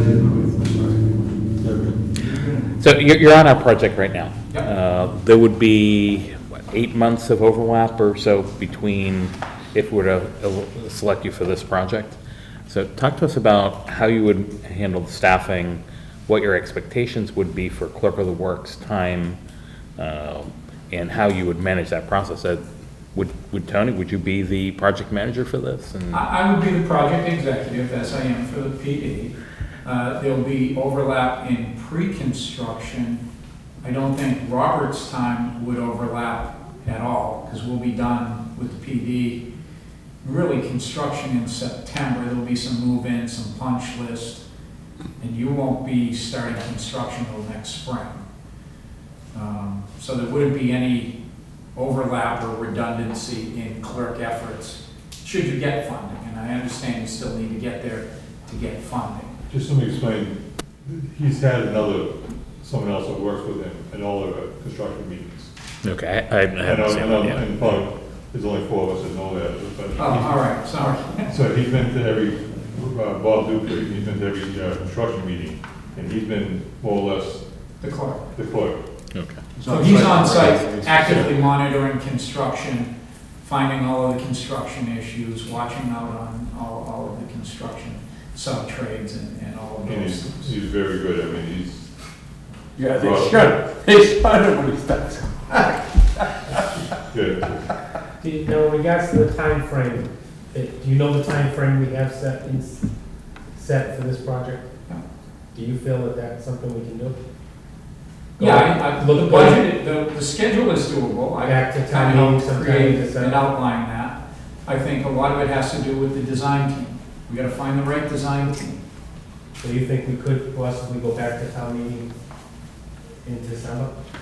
Yeah, but it's got, like Tony said, we've got to find the right design team. And we can't be bickering with the design team for them to build themselves a monument that looks pretty, but it's not gonna meet the cost demands that we have to have. So we really need to establish that early. It needs to be part of the conversation with the architects. And we've got to know that they're gonna play along by your rules, not their own rules. And that This is really, the problem in the industry.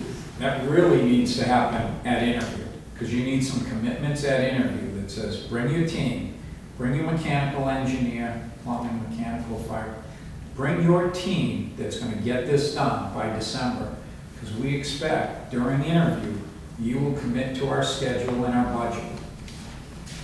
You're gonna have architects that come in and say, oh, I've seen your other programming, I'm gonna take 5,000 square foot out of this building, I'm gonna, guys, if we wanna spend 3 months going back through programming as a confirmation, we can do that, but we're losing time. So if we say 10,000 is the right number, and you've all been through that number more than I have, so I can't say whether it's 8, 10, or 12. But if you're saying this building, and you're giving this floor plan to an architect, and you say, we need you to confirm the square footages, meet with the council on aging, double check everything, and then get us a biddable set of drawings, and get this number in hand with a GC for town meeting in December, it's doable. Would part of that question be, and give us your ideas on what you think might not work right in these Sure. plans? What you think might be added, we have some things that You're at that people have stage, told us, that would be part of it. those calls are just coming into you. You may as well make that interview session as much about you, a little bit about them. You wanna know they've got the prerequisite skills and everything, but you're asking them to come in here, fast track, turn this thing around. You don't wanna hire somebody and during negotiations, you're our #1 guy, and they go, oh, that's great, I can get to you in September.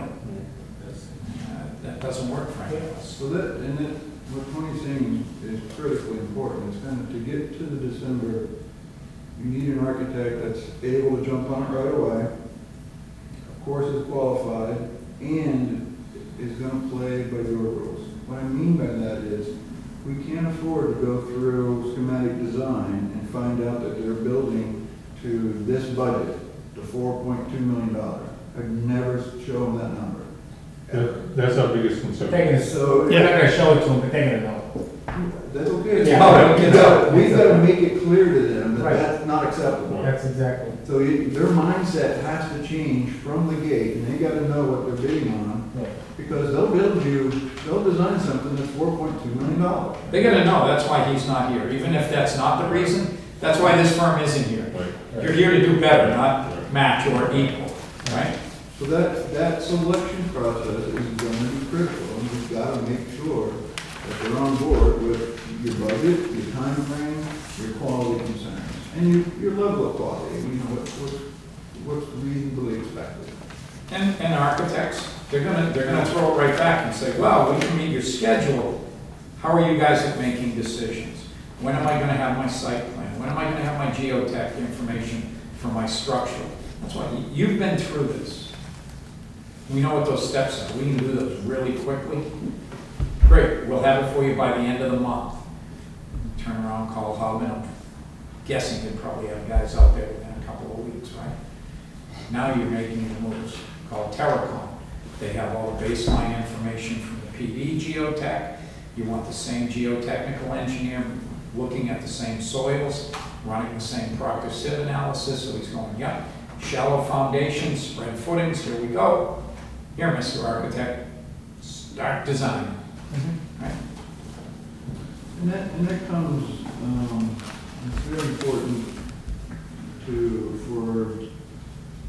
it takes time from you guys to know and understand what you're getting from an architect. And that during the design review process, we'll certainly point out a lot of things, but it's important for you to really know and understand what they're giving you. I just had a project this week where I just got started on it. We went through the bidding process, and there was an LVT, a luxury vinyl tile floor, scheduled to be on the floor. And the floor is a very old, unlevel, chipped, cracked concrete floor.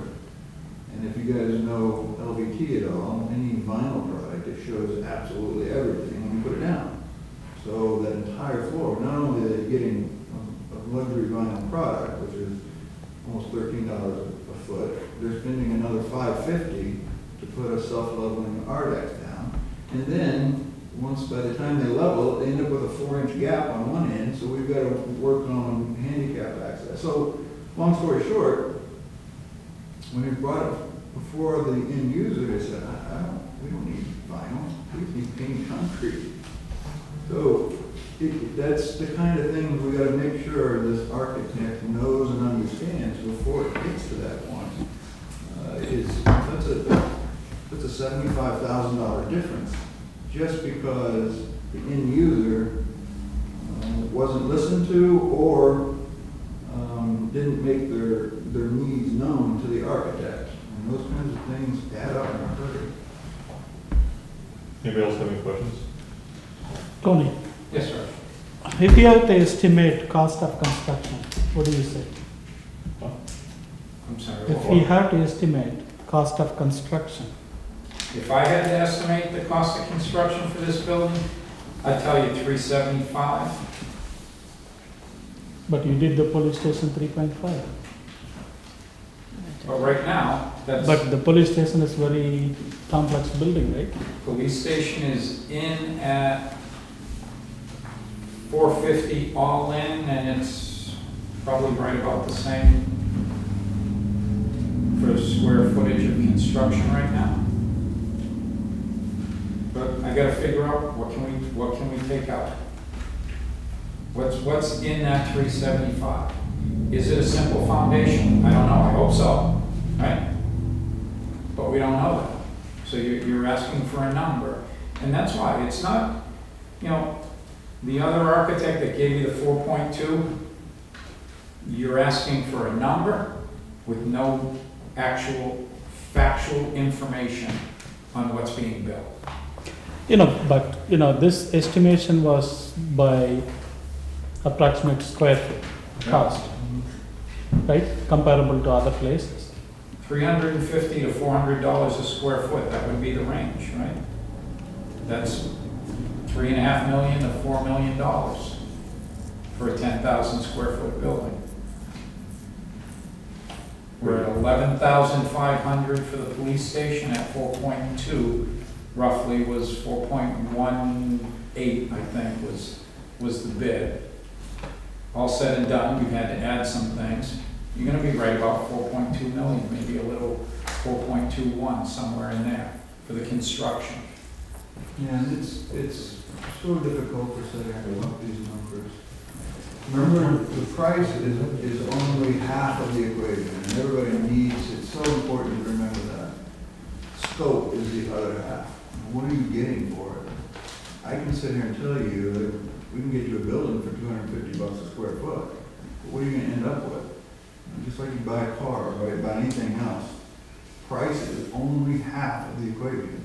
The other half is, what do you get for that price? And that's the part we gotta work on to make sure that it stay in balance. In this next page of the handout, the innovative cost control, that, was a term that we kicked around the office. What is innovative cost control to people? Well, you're talking about how can we save money now? How can we save money in design? But as a matter of reference, from the time we were hired with no design, through the design, through the bidding process, even to today in construction, your cost control and your budget control isn't just resolved today when we hire the architect, we tell them it's $3.5 million and we're good. We need to manage this through the entire process. It's not just done and over once somebody says, oh, I can do the building for $350. Simple things like the change orders that we deal with on a regular basis, and you kick back to the contractor and say, sharpen your pencil. Where is this flowable fill? Why is it $8,000 instead of $3,000? Those are the dollars that you have to keep drilling on through the entire 18-month of a process of a project life. It isn't just sitting here tonight saying, can you bring me a building for $350 a square foot? And we're all aware of that. And I've been doing that on behalf of this community and this committee every day for over a year. And those savings are still coming to you tonight when we're done with this meeting. I think that Chris, Phil, and Jay have a unique perspective, because we've seen what Tony's done. Every meeting, the stuff he's done, the DOT meeting we went to, that was a nightmare, and we worked it out and stuff like that. So I think he has done above and beyond what we asked him to do, and it's all in for the benefit of the town. Absolutely. Well, and to that point with the DOT, we had eliminated the flowable fill that I discussed. And then the water department, because of the age of the pipe and the sewer pipe, they asked to have some put back. But we still have a net credit from what the upset max was that's coming back to you tonight. So, it's $2,500 here, it's $2,500 there to continually reduce the cost per square foot of your overall project. It isn't just who you hire today or the architect that you hire. It's an ongoing effort. Just the flip side to that is, that wasn't brought up at the beginning of this project, where we would have talked about it at the beginning. That slipped by, that's been a concern for the committee, how it slipped by all of us, and no one saw that. So that, just both sides of the project. Does anybody else have any questions? Thank you guys so much. Really appreciate it. Great, thank you. Thank you. Thank you for having us.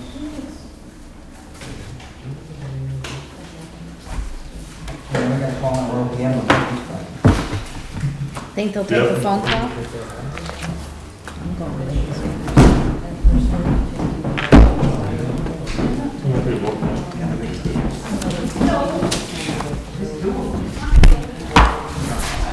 Thank you all.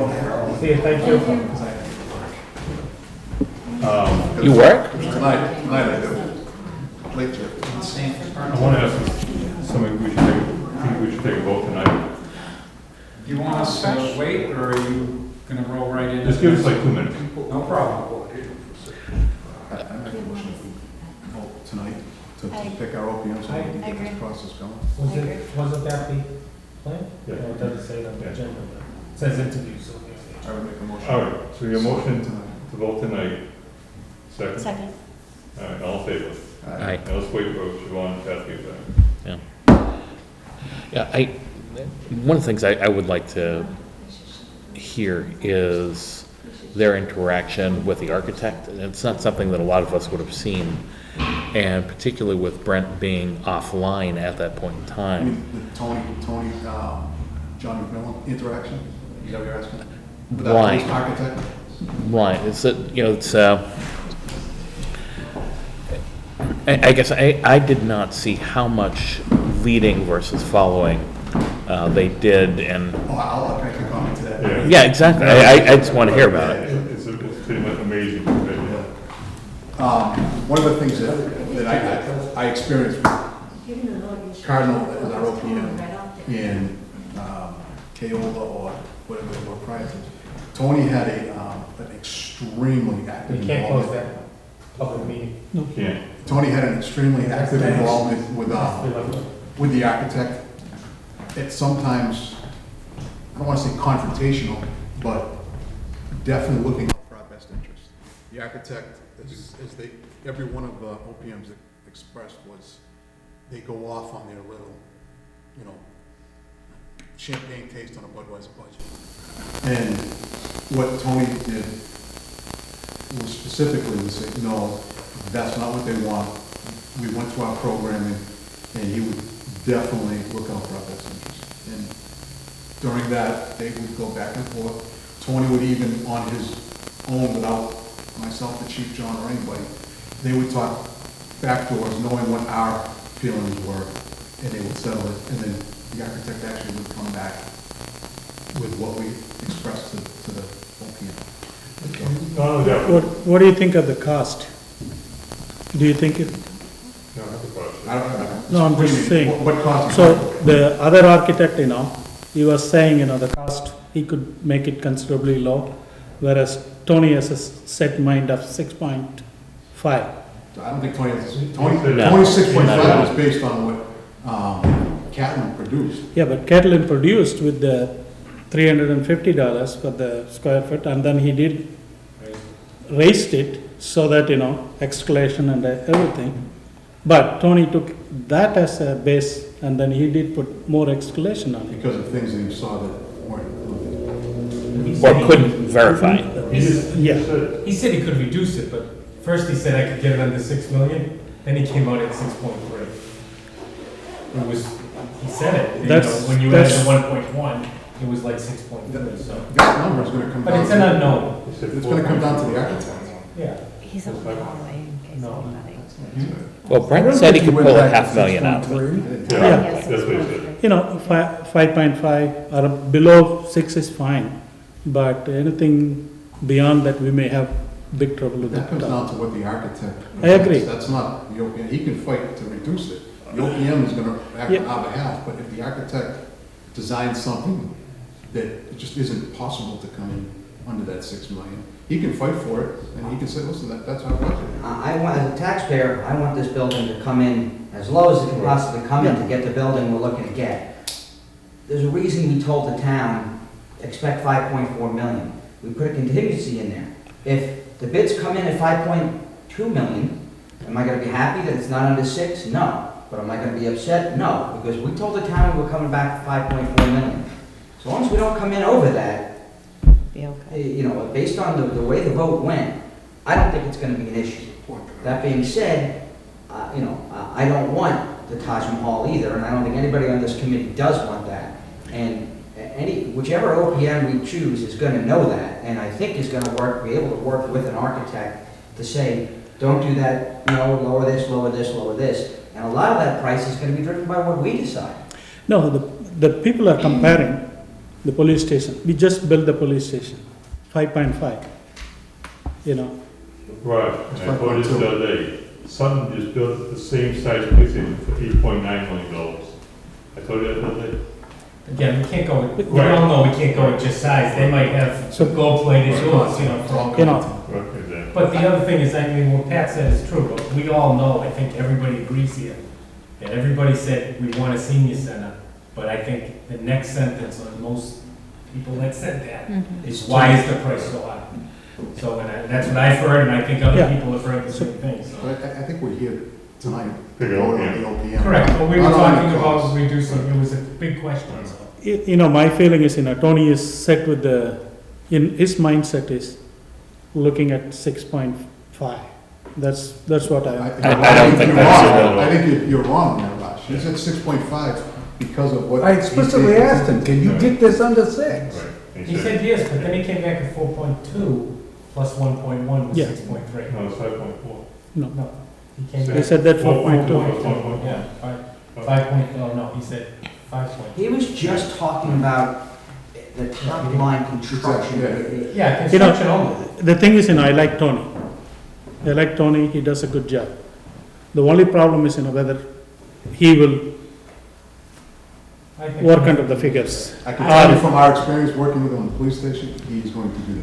Phenomenal, because if you've seen the pictures, every meeting, the pictures they take, the things that they find wrong, and they make them go and correct it, every list is 3 or 4 pages every week, and they go through and they make them go through everything on stuff.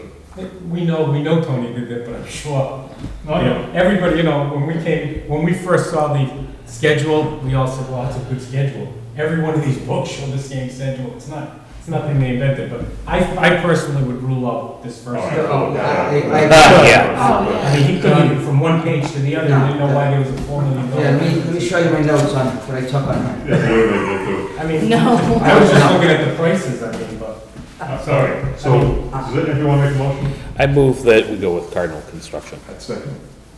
Any other discussion on that?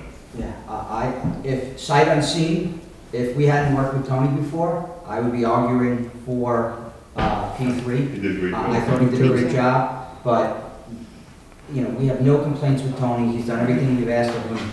I don't see any reason why we would switch. Ken, I think one of the issues, though, that was a big issue, is that we didn't see that issue with the state-owned road. That was really the project manager. That was a big thing. Should have brought it. I mean, did it cost us that much money? No, it cost us a little. Could it have? And could we have put it in the price that would have really killed this project? Yes. So, and that, Is that on the OPM or is that on the architect? whoever it is, Ask- this guy's ask the overseeing it. Yeah, the OPM will say the architect We'll will say say the the surveyor. OPM. But every other issue that's come up, the OPM has brought to us. I was gonna say, I really liked P3. I think he was so confident about driving those costs down. If that's really important to all of us in the whole town, he was so confident about that. And then also his attention to detail about, just designing the building for the functionality for seniors, just, things about the contrast of colors. And he just seemed like he had a ton of experience, not just with engineering and architecture, but on the municipal side of it. And there's the industry knowledge. I mean, my vote is for him, but obviously it's... All right. And he has I think he has really the most projects, even though 2 of them said they were Westfield. But. Well, I mean, if you quote what he was saying, the first guy that did it Screwed up. That's what he got said. kicked off of Westfield. and he took that's over. unbelievable. So he took Yeah. it as and that was, I thought he talked more about the Yeah. building and. I like that, and I thought that would be really helpful for us. Any discussion? Yeah, I would echo Pat's comment. If this were from scratch, but we know what we get with Tony. Right. It may be the other guy would be better, but we know we get very good. Whether we get excellent, I don't think it's worth the risk, Right. personally. Okay. All right, so any discussion? The only one concern I have is, again, if Tony will drive the price up. That's the only concern. Other than that, I'm fine with Tony. All right. So the other guy is promising, he will bring down the price. Can't promise. He's, the way he talks, the way he talks. Tony knows everything. The only thing that I'd say to that is, it's this committee. If he comes back with 6.5, we're gonna say, no, we have to do something about it. He's gonna only oversee and talk with us about what happens, either one of the companies we deal with. All right, all in favor? Aye. Aye. Opposed? That is good. What's next? We're gonna have to negotiate. We have the selectmen's vote on the 21st because this is just a recommendation to the Board of Selectmen, so the formal vote of selectmen will take place on the 21st. Selectmen would authorize whoever, typically it's myself and a member of this board, to negotiate the fee. 21st is our next meeting? Or is that? Selectmen's meeting. But it's not just the fee, it's also we're gonna fold the clerk of the works into this, so it's a question of how much we put into it. They'll put that in. Yes, they do. All right. We have 20 minutes, we can finish your, Well, we got something on the senior side. go on. No, we have Oh, something. sorry. The energy. I do, thank you. senior center, the, Energy Kate, independent. you wanna briefly explain? Yeah, so I work for a solar company, and every year, so I'm thinking that this would actually be better if we do this next year because the building's not constructed yet. We give away a free 5 kilowatt system to a homeowner and then a 5 kilowatt system to a nonprofit or community organization. So I was thinking this year, but it would probably be better for next year, which is totally fine because I intend on still working there and submitting on behalf of us. We could get a 5 kilowatt system for the senior center, which would drive probably a third of our energy costs down. Great. Yeah, and that includes parts, labor, warranty, maintenance, everything. And they have 30-year warranties and everything, so yeah, a 5 kilowatt system would do really well. And I know that this building is self-facing, and the orientation is perfect, so I thought that I would nominate West Boylston. Thinking I will do it next year though, because the building is not constructed. I'm thinking that we would do these giveaways in the fall. But if we could do that next year, I would be more than happy to nominate West Boylston. And working for the marketing department at Revolution, I will do as best as I can to move West Boylston to the top of that list, for sure. If the building's not constructed, but if we do this next fall, it's not gonna be designed into the building. Yeah, I think we should look at possible solar design. But we could ask the architect to make sure that in the design, the necessary conduits or electrical connections, et cetera, Yep. are. Revolution would completely take care of that. They can retrofit anything. Oh, they do. But we would want to make sure that there wasn't slate roofs. That's the biggest thing. I don't think that's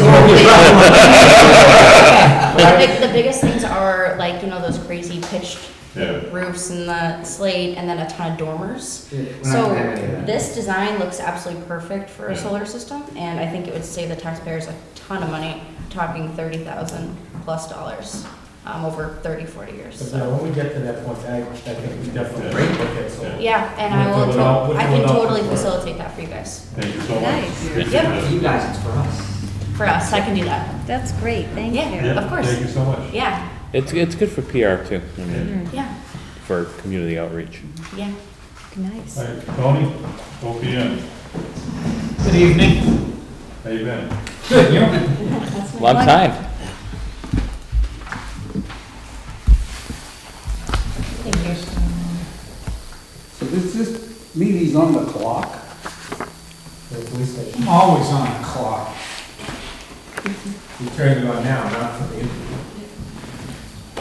My clock's never off. All right. Was Raj coming back, or, Never the same. and Jay? He loves it. No? They said Okay. they didn't want to talk to me. Yeah, it was something or everything you said. What? Not always what I said? All right.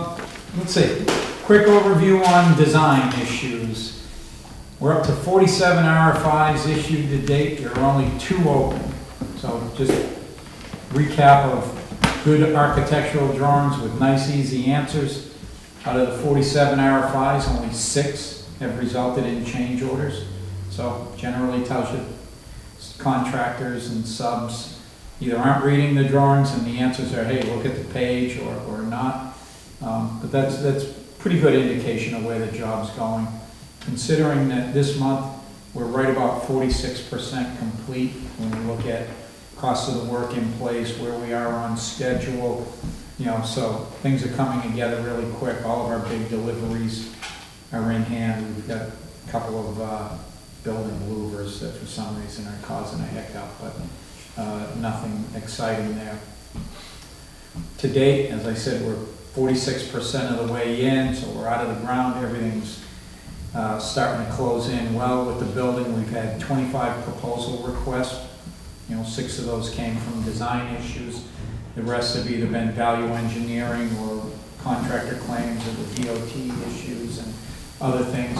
14 of which have been approved, 7 are pending. So we've got 139 approved to date and another 28,000 pending. So you're in that $160,000, $167,000 range. And again, take your 4.1, do the math backwards, really good percentage on change orders to date, given where we are.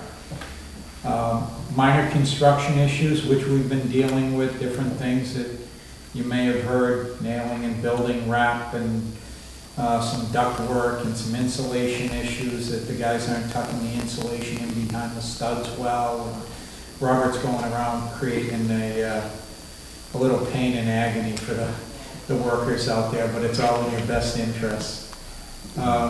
Construction, typical trades, we've started now with the owner technology trade, so Lantel's on site. Really gonna start in the next couple of weeks pulling wires, but they're doing their coordination and back boxes, those types of things. Exterior finishes, the siding's wrapping around the building, the trim if you drive by. We had some, again, architectural minor issues with how the different trim boards, what dies in or what sits on top, where water might infiltrate, so the architect directed them to pull things apart, recut it, flash it, put it back together in a way that's gonna stop it, or prevent some possible future leaks. Can never prevent all of them, but it'll certainly be a tighter building the way it is being built today. All the DOT issues that we struggled with are done and over with. The last of the utilities is the gas connection. That's actually inboard of the existing sidewalk, and that's scheduled for tomorrow. So gas line will be in, all of our utilities will be out of the street, out of the DOT, the drainage culvert's all set, the gate valve for the fire department to close off if ever there is a hazardous leak or some material leak on site. We've got a way to shut off that drainage from ever getting into the wetlands across the street. As I said, we're on schedule to complete. The contractor is looking for substantial completion, which means, some C of O sign off on certificate of occupancy the end of September.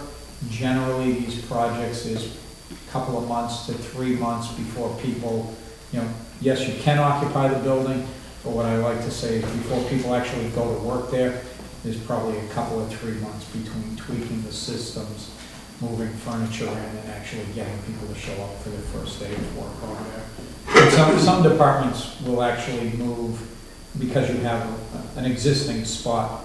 Some might choose to move sergeants first, detectives later, pick a weekend that you can get some of the guys to manage the evidence moving, which is, under lock and key and secure delivery over there. So some people like to phase it in.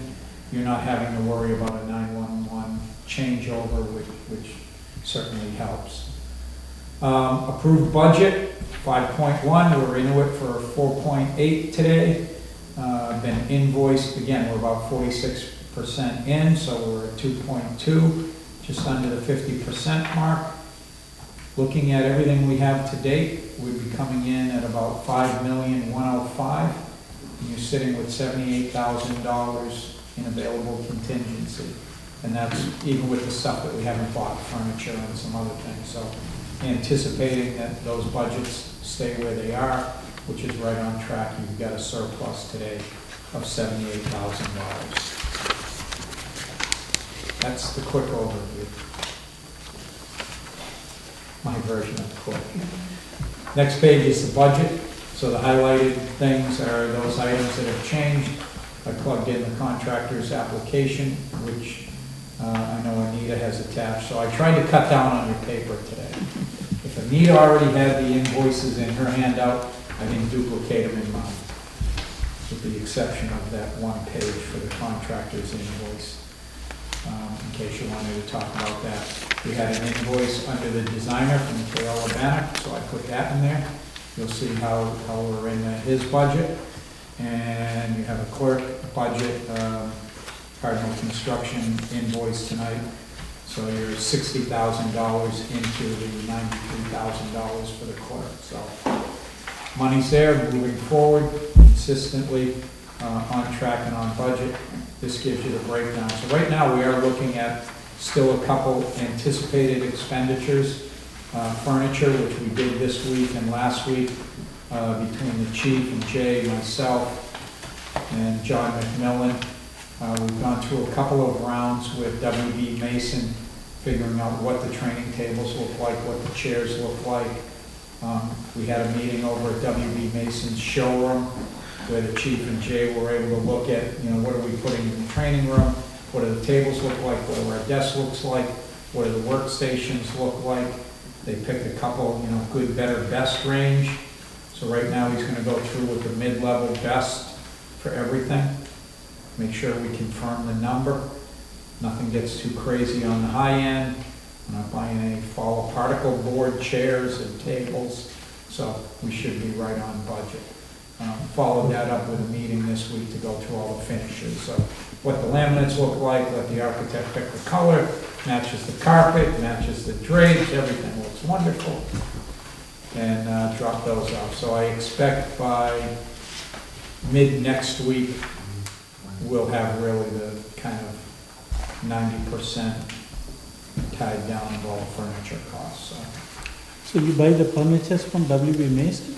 Yes, they are on state contract. Most of the municipalities have contracts with WB Mason, so it cuts a lot of the guesswork out. They have they probably have several different lines of furniture that they offer. So that's why it's good to go over there. And then the salesman said, based on what they pick for finishes and if they like the final pricing, they'll then send task chairs, like office chairs, over to the department and let them kick them, sit in them for a while, make sure they like them and that they're holding up. One of the concerns, certainly with the chairs in the roll call room, is do they want the arms on or not? A lot of the arms on the chairs now can move out, but they really don't necessarily move out far enough to accommodate the gun and the holster and, all the stuff that the guys have hanging off them. So that's one of the decisions they'll make. Do they want chairs with arms, how many with arms, how many without, those kind of things. So we'll do a estimated for furniture? $100,000. At first, next, do you have any idea how we're gonna do that? Yeah, we can be in there or under there from what they're picking. And they know that's where we're working. And And I that's think it's the most, good, better, best. And then it's it's most important to get stuff, Yeah. that's like some of this stuff Yeah. isn't gonna last. right. And we talked the other day at length about, a table like this in the training room where there's gonna be a lot of people sitting at it with, more than, let's say, casual work clothes.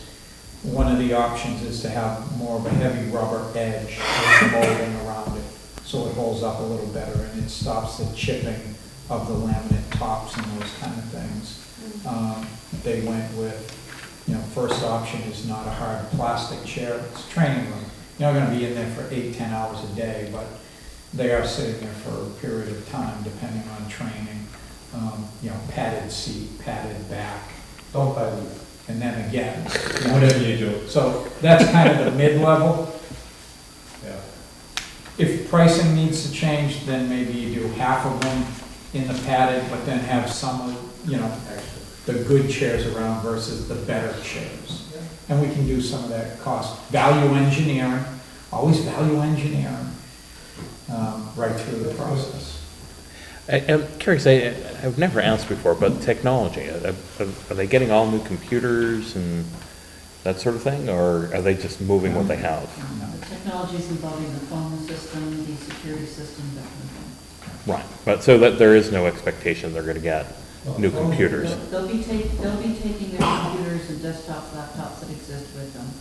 The phones and things like that. all So the Yeah, we phones, talked about Karen has technology. been working on, Karen Paray, and they're actually duplicating the system that's installed. So she's gone through it to actually save money on the number of copper lines, how the phone system, you're not buying another phone switch for this building. So over the fiber that's running between the buildings, and I'll probably misstate this, but I think she can operate the number of handsets and the number of lines that are gonna operate out of that station. They can accommodate in the head switch gear at the existing station over the fiber line. Something like that. So she's working on that to save money where we can. And will it cost will it be set up that you can transfer it to the police station? Or if someone calls the town hall, or if someone calls the police station, There'll still be the ability can to we transfer. transfer from there to them and then to They'll still the be able town to clerk transfer. or to you if they Yes. use it? But the most important thing is to remember that the phone system that was chosen because it's the system that will work with our regional dispatch. So we had to use the same type of phone system that is currently in Holden and has been recently installed at the fire station, because they all have, it's the key thing is that they all need to communicate with single dial ability. And we'll still be able to. We'll still be able to, same way that we do now at the fire station, etc. And one other highlighted item on there, under the anticipated commitments column, you see a number, $20,777. That's those 7 pending change orders that we currently have that we're still navigating through with the contractor. So even though those aren't approved, they're kind of pending. Some of them are in draft. We're going back and forth on numbers, evaluating what they are and why are they there. And so that's in addition to the 78,000. So even approving those, we've got a balance left. That's the worst, that number's the worst case scenario? That's our on worst 7? case today.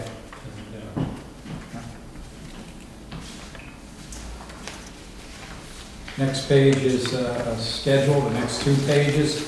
So just updating the schedule, kind of put in there where we are. There's the line that runs down the middle. This is updated now every month by RIC. They go through, we do a review, John McMillan, myself, Tom Rochella from RIC, and we go through and we evaluate all the percents complete. And in the next update, Tom will give us new dates for those items that, are falling behind the curve in where they should be, but again, don't seem to really be affecting the end date. So what are you using as a move-in date right now?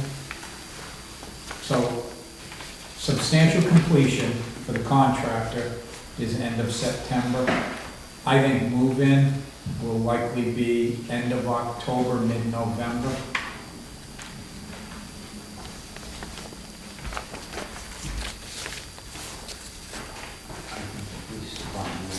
I think it's gonna, I do too.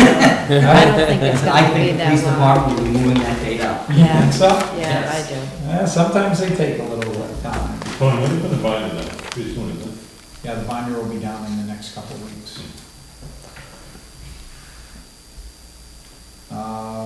Potential change orders.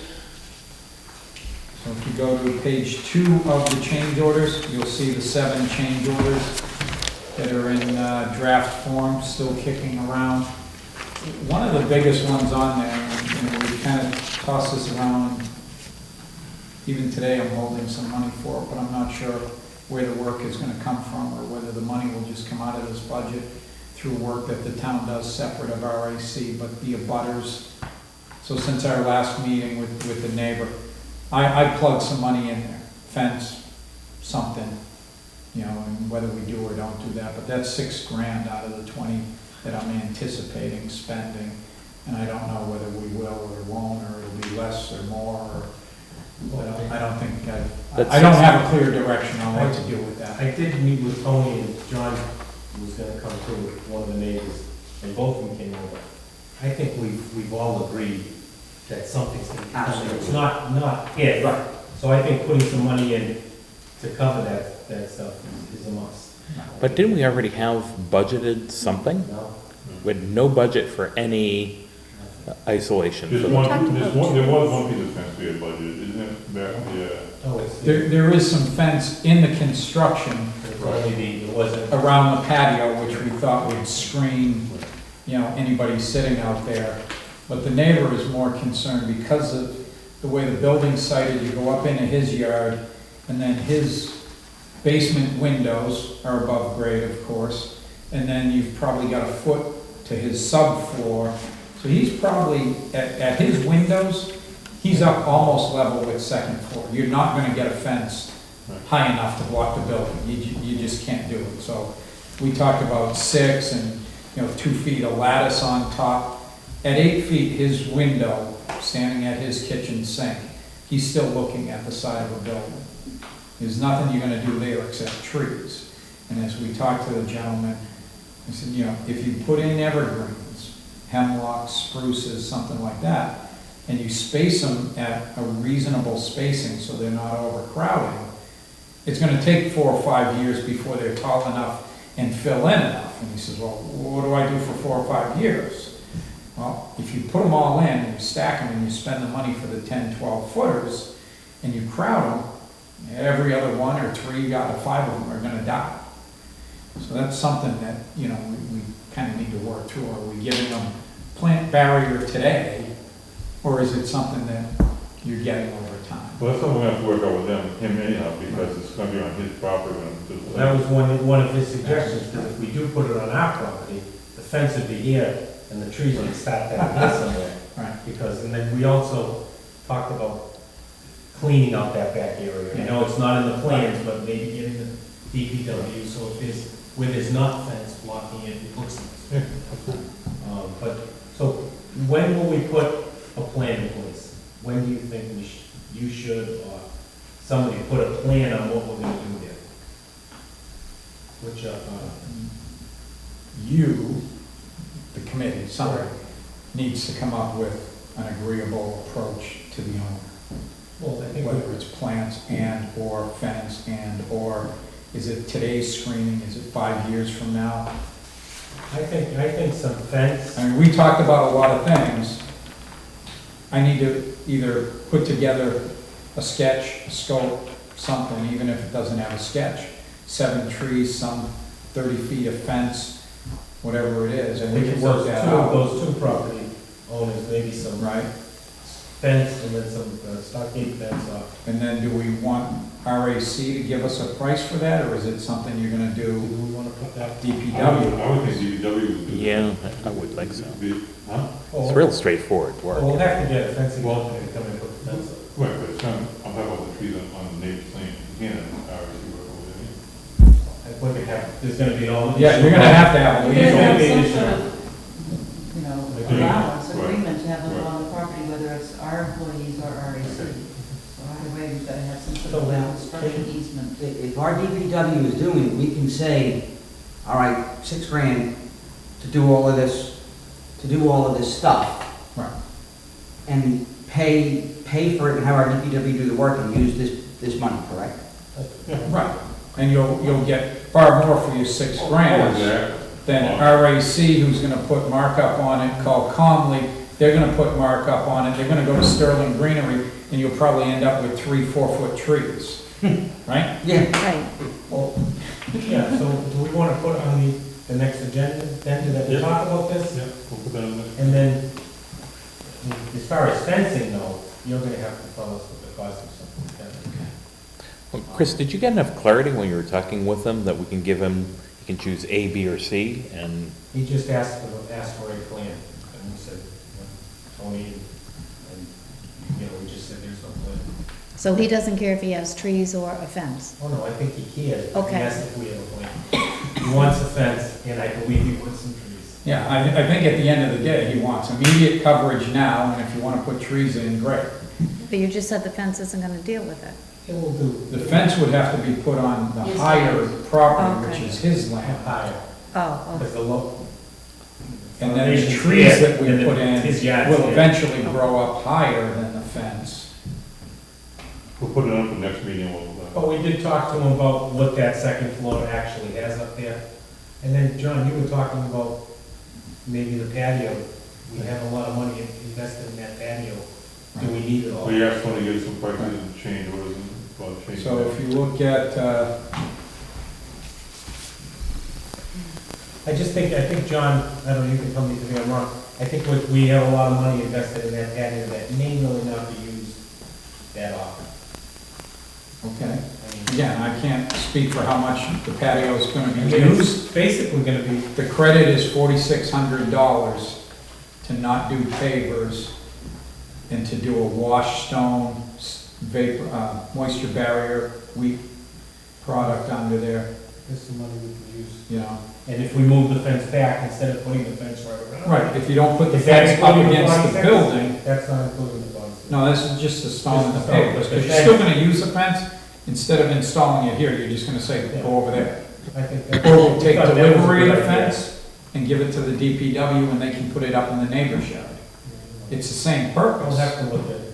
It's just now you're putting it 3 feet higher than it already is. That gives him, he's gonna be looking over that fence if you don't put it up in his yard. Right. So if we can maybe get a plan. Yeah, we'll bring up next meeting. So, And if you can bring us any ideas. You know, Yeah. Those are the change orders that I wanted to highlight and talk about. The other one is the DOT water sewer work, item 24 on page 202. That's the $2,500 credit.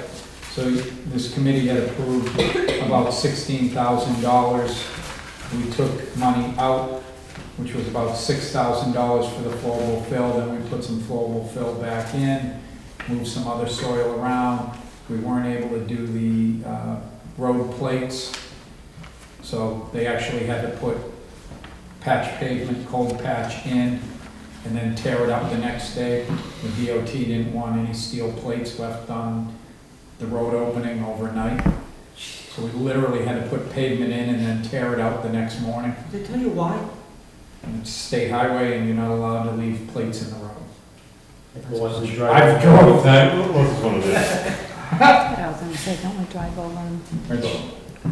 But It's done. It's done. It's over and done. Right.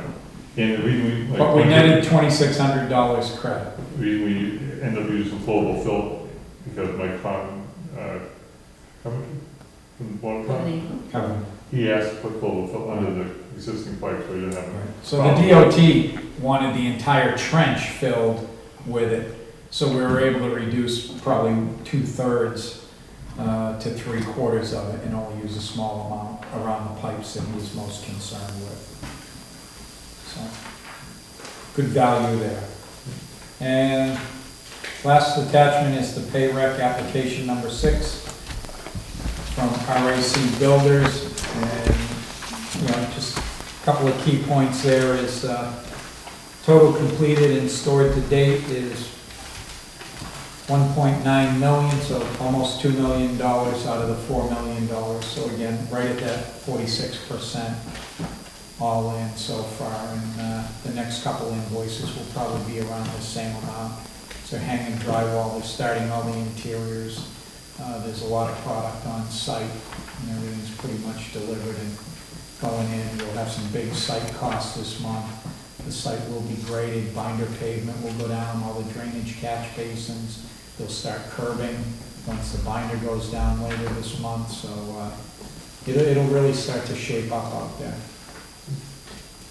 And that's my report. Thank you, Tom. All right, architect report, we don't have one, he's not here. So let's do discussion, stockpile loop. I thought we were talking about that. Yeah, I think we can take that up. Yeah. We told me one, we voted on last time. I don't know if we voted, but I think we were all on the same page. We're gonna wait until Yeah. everything's really finished. Okay, invoices, Kyle Construction, I only have one. Do you have one? I have soil construction. There's $7,435 for invoice number 14. So moved. Any discussion? All in favor? Aye. REC, It's for the $441,189. So moved. any discussion? All in favor? Aye. C&B, $4,667 for, I didn't write down the invoice number. So moved. any discussion on that? All in favor? Aye. And other? That was not for invoices. I thought we had a, You know, KO changed their number.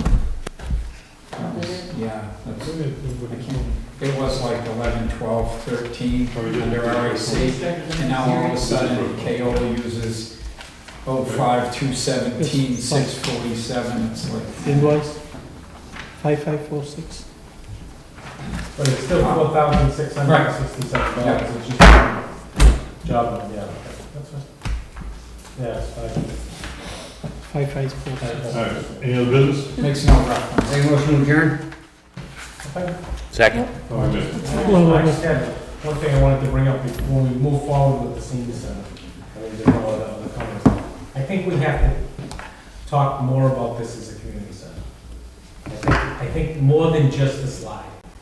Because I feel that most people, were very confused about, okay, will the seniors really let us use this building?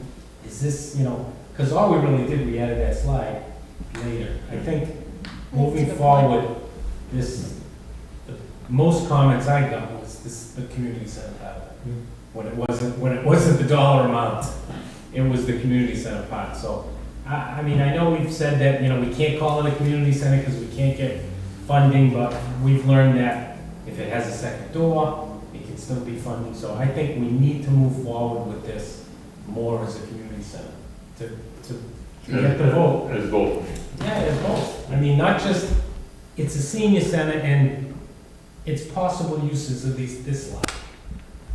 So. Are you gonna impact price if you're gonna do that? To add. Are the expectations for a community center that it will have, for example, a swimming pool? No. Not my community center. I mean, I don't know, I'm just saying But- what we have. There might be programming components to a community center that would have to be added on to our current design, Well, if it's truly gonna be a community center. we sold it as community use or community center. Well, I don't know what we talked about it. We talked about it on every slides. I know, So we're backpedaling. but we did say in those slides that it will be a resource to the community, a senior center that is a resource to the community. Well, that has certain implications, one of which is it's predominantly going to be used as a senior center. Well, I think we need to. I don't change the disagree mindset. with you. I think we need to change the mindset on that, somehow working it as it is, not just possible uses as this. I think we need to maybe reach out to those groups during the next phase and say, what do you think about this building? I think to get more people, and I think it's a better building if. I think so, too. So is there a way, if everyone agrees, change the meeting date, Can do what? different date? I think we talked about that once before, then I think everybody feels comfortable on Wednesday night, because I know you want, because you're. It does classes with my planning board. Yeah, I told you this, Roger, I'm not saying anything I didn't say. We all know that Wednesday nights we're tied up. I know the Board of Selectmen know we're tied up four Wednesdays a week. Yeah, but, So. yeah, but at the and same. I know that I have meetings on Monday, and we have them on Thursday sometimes.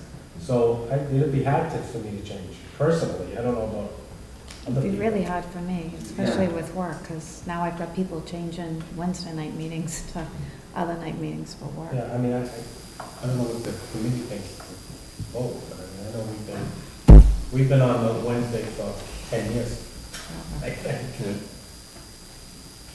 Anita, were you gonna say something about that community center? I was just gonna comment that as soon as we bring the architect in, if this group, is agreeing that we should look at this more as a community center, we should have that conversation with the architect right away, so that when we go through the public discussion phase, we start the conversation then.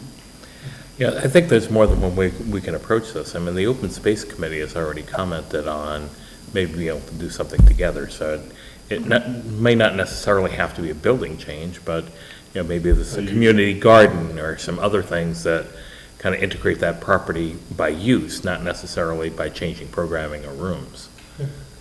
And it might be nice to get the Open Space Committee in sooner versus later to see what they think they can do. And, well, the land's still gonna be, we're still gonna have parks, we're still gonna have a field there, we're still gonna have. So it's technically still a community space.